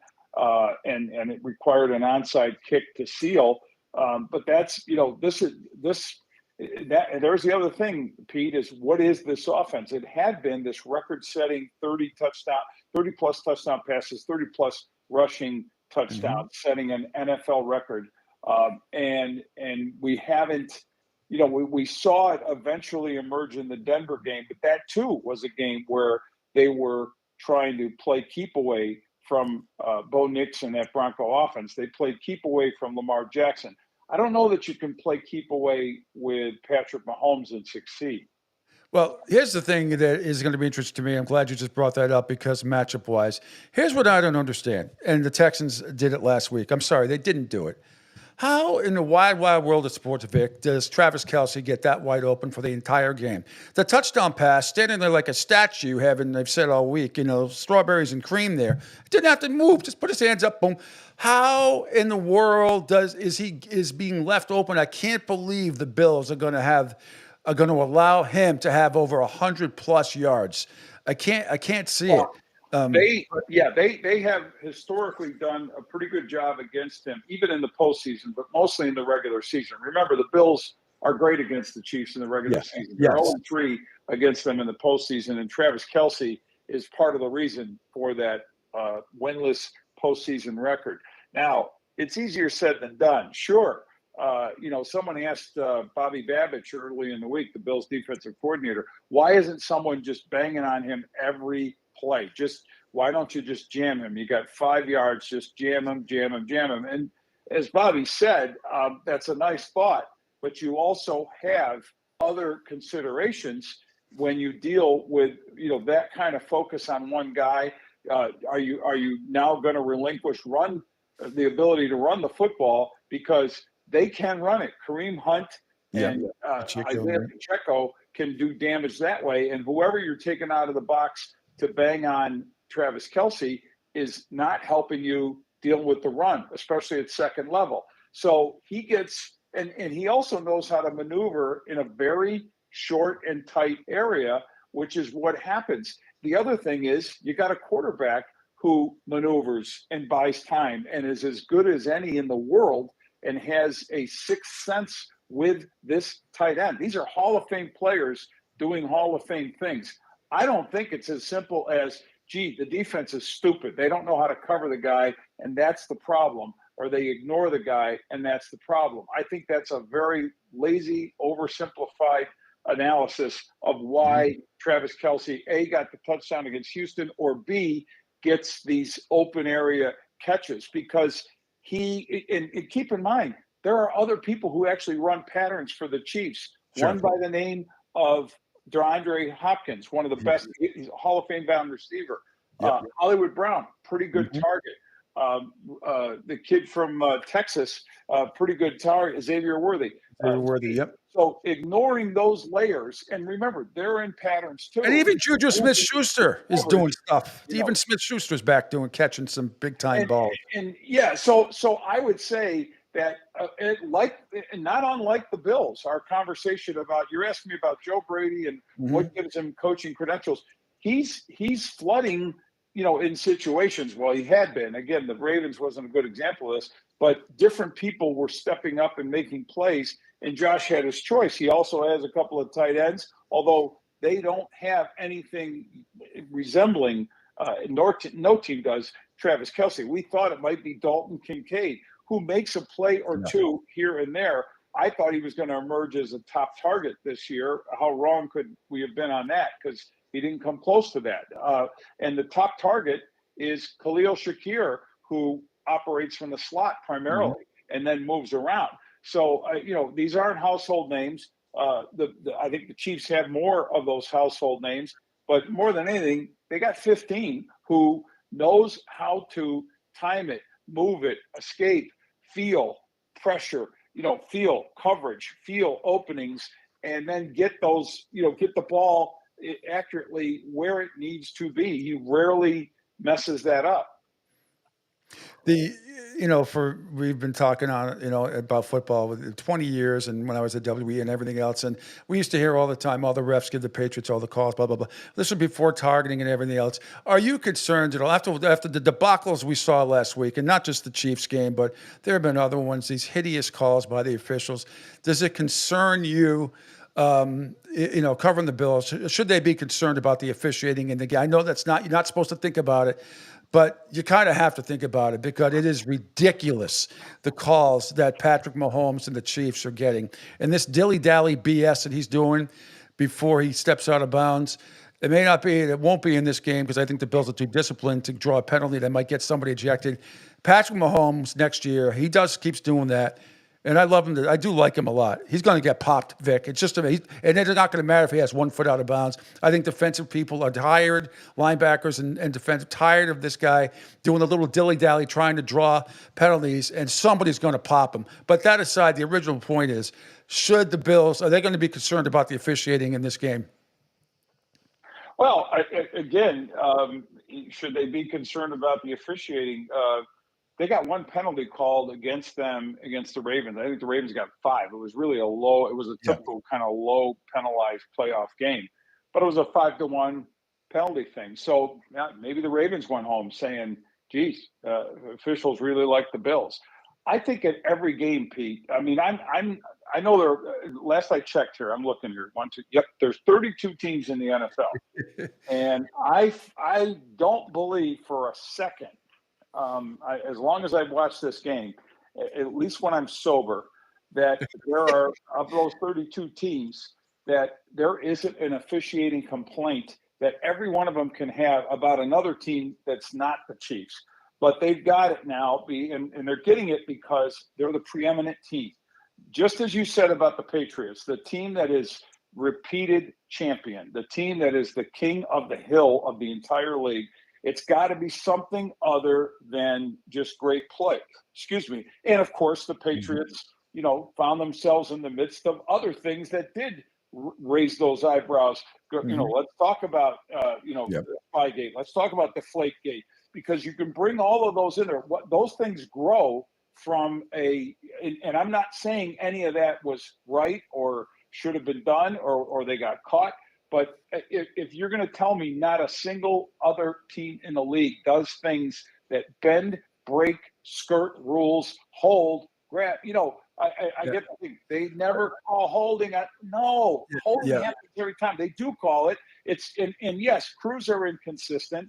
And when the day comes, and it may be in our lifetime, Pete, I don't know, when the day comes that humans are eliminated from officiating, that it becomes a complete, let's just use the favorite technology term now, AI or something, technological way that games can be officiated without human beings. I think that's the day that the complaining will stop, when it becomes a neutral, when you can't attach a brain or an emotion to it, and it's a chip. It's a physical, electronic, technical entity. Until we get to that day, and again, the way advancements go on with everything, maybe that'll be when we'll stop talking about it. But I hear what you're saying. This idea it's an abomination and it's bad. I've seen bad officiating or bad calls in other circumstances. I'm going to add one more thing, Pete, that's different. I know I'm a bit older than you. I guarantee you there were bad officiating games, poorly officiated games in the 60s, in the 70s, in the 80s. What's the difference now to then? At home, we can, with not only the quality of cameras available on the scene that can give us a better picture, 4G, 5G, whatever. I've got the best of the best TV here. I could see as you do, I'm sure. And then the bigger the game, it's 20 odd, if not more, cameras available at every possible angle to also help with replay. The inequity with that is there are lesser, the lower end games during the season don't have as many cameras because they have a lower audience. The NFL / the networks don't invest in sending. And why isn't it equal? Why doesn't every game have 30 or 40 cameras present? I think that can be afforded by the league if they wanted perfect ability to replay, booth review, replay assist, because we're climbing closer and closer to another level. But when it's in the hands of humans, we're going to see inequity.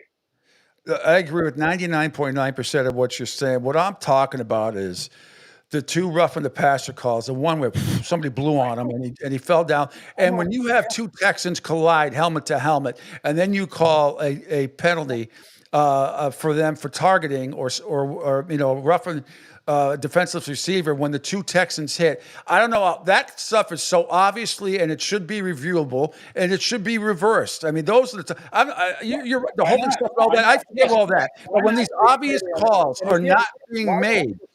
Why do we assume that has to be done for the Chiefs? Like, what's the league's advantage there? No, for everybody. I agree. For everybody. There were horrible calls like that all weekend. The guy who's I mean, like, what's the basic plus of, if anything? I mean, you can make an argument, and again, we're dealing with entertainment here, Pete. Mm-hmm. The entertainment business of football, which is what it is. It's entertainment. And if a sequence of the Chiefs being in the Super Bowl a third time, let's do all we can to get them there. The people who complain the most are the people who are losing money, who are gamblers on the team. Those are usually the people who complain the most about officiating, in my experiences. It's rarely just the basic fan. And back to the fandom of it all. Is it not like a great story to have some other team involved? To have if Jaden Daniels and the Commanders beat the Eagles in advance and go there, and you got this wonderful, incredible, dynamic rookie, a team that's got new ownership that revamped itself through. Wouldn't that be a great story? So send an officiating crew that's going to help get them there. I mean, we can look for all the Oliver Stone conspiracy theories, tinfoil hats. As we look at this, we can do that, and for some, it's a great, it's a fun pastime. For me, it's just noise. I get tired of hearing about the complaining, because the outrage, it just doesn't hit me with the same outrage. Because at the end of the day, I don't think any less that Patrick Mahomes is a great quarterback who's got they could make his bronze bust in Canton, set it up in Canton, and you're not going to argue about that either. He doesn't. No, and I'm not making excuses. That's why they won. Vic. I'm not making excuses for why they won. People said, if Brady complains, Brady does this. You heard that as more than I did, because you were there. Yeah. But I certainly was covering him all the way through his run, and I used to get sick about hearing that. Like I said, enough. Tom's, I just don't want to discredit what he's done. Yes, the call, I saw it. Boy, it looked really bad. It looked this. How does it, man? And if we're getting to the point where every call, every hold, every moment of a game can be adjudicated via a discussion from New York or everywhere else. Pete, what are we looking at with football? Something we're going to enjoy watching? I doubt it. Vic, I agree with, again, 99.9. I'm talking about these absolute over the top, and I'm not talking about the Chiefs, and I'm not all together. I'm not saying they are getting what they're getting. They deserved it. They earned it. This has been going on. This whole season has been ridiculous. The amount of obvious, egregious calls, no matter who's playing, that are missed is an issue that has to be addressed. I just brought up one, the helmet to helmet with the Texans hitting helmet to helmet, and then you call a penalty on them, and there was a shoulder, what ended up being a shoulder. It's those type of calls, and there's been a bunch of them. There has been a bunch of those calls. Forget the holding call. Just the obvious ones that are not getting overturned or completely missed. When did you start watching football as say an adult, as a guy who comprehends? I'd say I started watching the 76 Patriots were my first team. The 76 Patriots, when I was 9 years old, are probably the first team that I remember. So 70. Okay. So again, perfect example. I'm watching this game, and I McNally. I'm thinking of all the officials. These aren't. There were, and again, a different type of game, a different level of coverage, a different level of attention. I guarantee you these officials were as imperfect as could be. I guarantee you there were bad calls. I guarantee you Don Hudson got crushed, got clotheslined going across the middle. Dick Butkus, we saw literally trying to take people's heads off. Joe Turkey Jones picking up Terry Bradshaw and slamming him on his head. I think he got actually called for that. But by and large, it took, as far as hit out of bounds or whatever. Now, in the framework of rules that are designed to add to safety, protect the highest invested players. Because if you go after Josh Allen out of bounds, you're going to get a call. Now, Cam Newton had some arguments because the theory there was that there was prejudice against a running quarterback who ran like a big running back. And, and he didn't get maybe calls that he felt he should have gotten, or that people, Panthers fans and whatever, should have gotten. Yes, he got an MVP. Yes, he got to a Super Bowl. The point is, everything you're saying about it's egregious this year, that this year's standalone 2024-25 is worse than any year in the history of the game, is bull. Because go back and look at every era of the sport, and you still can't. Guess what? If the Immaculate Reception game happened now, it'd be overturned. An immaculate reception, because in a playoff game with about 25, 30 different angles and slow motion, we might have seen that Franco didn't actually make that rebound catch. And maybe it's not one of the greatest plays that has a statue of Franco at the Pittsburgh airport. I'm just saying, perspective. That's all I'm asking for, is perspective. I hear everything you're saying, but there's not you're talking about a problem that it really doesn't have a solution, because if the solution is do a better, what are we looking for? And then don't tell me full-time officials do a better job and what that it's going to be better here. Tell me where they're trained. Tell me what they're doing all year long when games aren't being played. Tell me where they're all based. Tell me how the logistics of all that's going to work. Because I've been in those conversations and I've listened to them from the best authorities on down. It just doesn't work. You don't have, at least that I'm not smart enough to find that solution. But are we at a point where we can't watch the game anymore? No. And are the numbers going to be as great as they've been for any of it? Yes, because people are still going to tune in, still going to like it. And here's one little other caveat. Guess what the NFL probably likes as much as anything else? A conversation about things that people don't like about it. Yeah, before I ask for your predictions, I'm just talking about certain situations, because what's different about the eras you were talking about is the technology that has been developed here. And you shouldn't be given a penalty without a review, which is an easy review. They were reversed it in 2 seconds when two of the same players collide, yet the official calls it a penalty on them for hitting a player that they didn't really hit. That's all I'm saying. There's too much technology, and it takes 2 seconds to review that upstairs. 2 seconds, and they would have overturned it. That's my only thing, is the calls like that. The other stuff, I think one more thing, and I think it's helpful. Yeah. I hope it is to you. Yes. Every year at the league meetings, those discussions take place. The competition committee sits down, owners, but the approval has to come, of course, from the majority of the owners of the teams. They are the league. The league is not Roger Goodell. The league is when those guys get together and vote on the rules that are proposed by teams, that are also proposed by the competition committee, and you know how that process all works. And they gather together, and they'll be doing that again this year. And I know for a fact, especially the teams that have been wrong, you don't think Cal McNair and the Texans aren't going to walk in with some kind of can we put everything that's close or an out of bounds and use that as the example of the penalty, and then you'll find the can of worms that gets open, the weeds that you start climbing into, because now what are we reviewing? We're going to review them all. You got to review them all. You can't just say, well, that's the kind I'm talking about. Does that actually replicate itself perfectly in every game with every quarterback and every defender going on? The speed of game, the game that I can't watch a game when there's a flag every play. And we've seen that. I saw 7 flags drop in a row in one, if I recall right. It didn't involve the Bills. I can't remember. It was a Monday night game or a primetime game. You know what I'm talking about. Yeah, I hear you.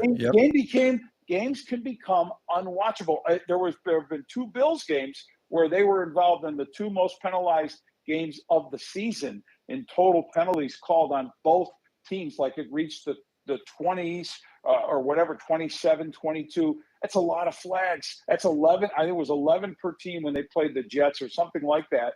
And it was I kept getting these comments from, this is unwatchable. This is, how can I even deal with this? But to your point, so again, throw those flags, review every play, go back, get it right. 3 hours becomes probably 4 hours. And I think the enjoyment of watching it, and oh, by the way, you've got commercials, you've got a schedule of TV games in the 1 o'clock window, the 4 o'clock window, the night window. Put it all together practically, Pete, it's not happening unless you can come up with some other method. I think the method that's in place is going to allow for the other, because you're going to create unintended consequences when the door opens to review every one of those. That was a mistake. Got to do it every single play and game or play that's of the nature of the side. Then there's a sideline cam review and come back. And then let's wait for the discussion on the field, the discussion in New York. And then by that time, you've said to hell with it. You've really become soured to the product that's being put on TV or in the stadium. I hear you. All right.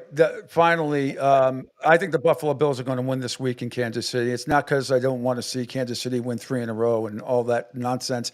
I think the Buffalo Bills are one of the few teams that know how to beat the Chiefs. Not in the postseason, I know, but still, I think they will not be intimidated going into Arrowhead, and I think they're going to win the game by a field goal. And I think Washington is going to have a much more difficult time in Philadelphia. I'm picking a Buffalo-Philly Super Bowl here. I had a Baltimore-Detroit Super Bowl to start the season, but I think your Bills are going to get it done against Kansas City. What say you? Yeah, I had I don't do many media predictions, but I did one at a speaking engagement during the off season, and I was asked, pick your Super Bowl teams. I went with Kansas City and San Francisco. Obviously, the 49er one a little off base there.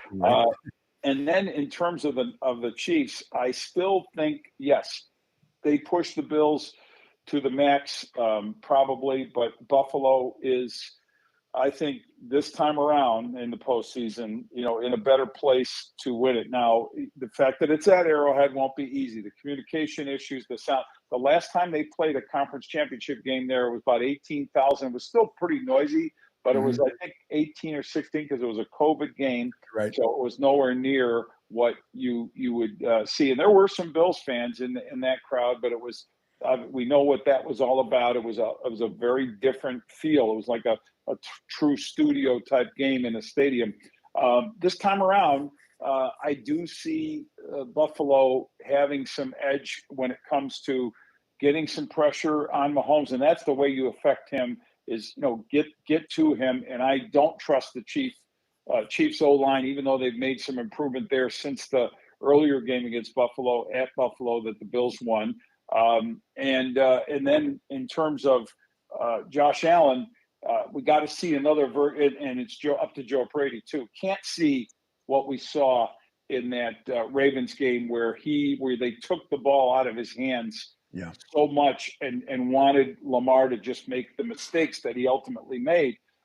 This time around, it better be letting Josh do his thing and go toe to toe with Mahomes, and it better replicate that divisional game that actually was screwed up by bad coaching. 13 seconds, Absolutely. And just quickly, like the Eagles over Washington or?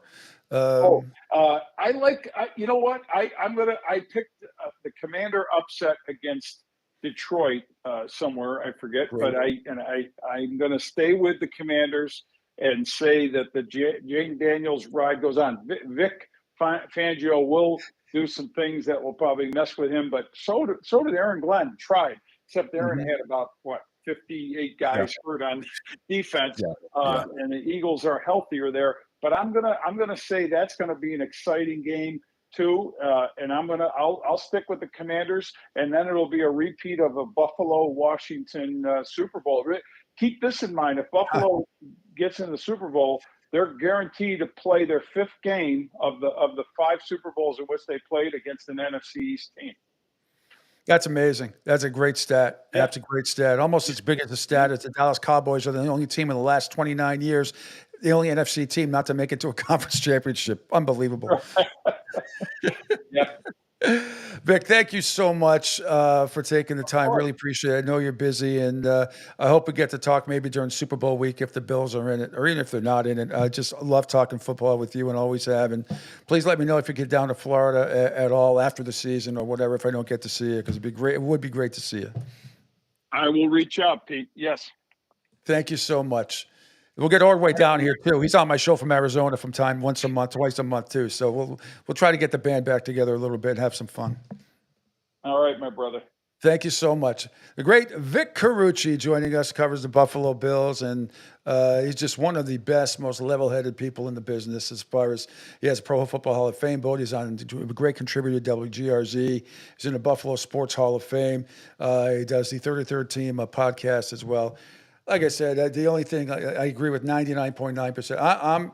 I'm just talking. I don't want to see flags every play and all that stuff. I'm just talking about. It seems to be the 2 or 3 times a game where it's so over the top obvious that calls need to be made and they should be reviewable. And I'm not talking about every single play. I don't want around like that because he's right. I don't want to see 3.5, 4 hour games, but there just seems to be.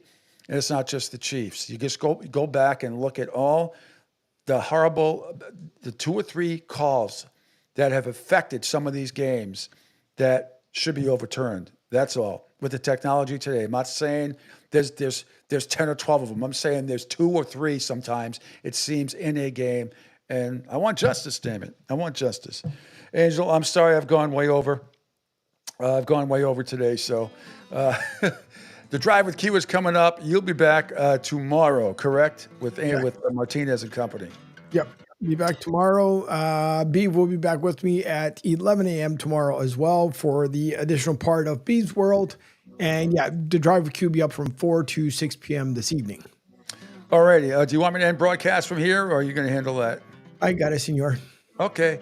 Thank you so much for everything. Thanks to Vic Carucci. He's awesome. Thanks to Rick Horrow. Thanks for Tony Curry. Tomorrow, we'll get into, we'll have Gabe Morency. He'll definitely be on at 9:30, I believe, with his picks. And, we'll do a little more. We'll really delve into the X's and O's of the AFC and NFC championship games tomorrow.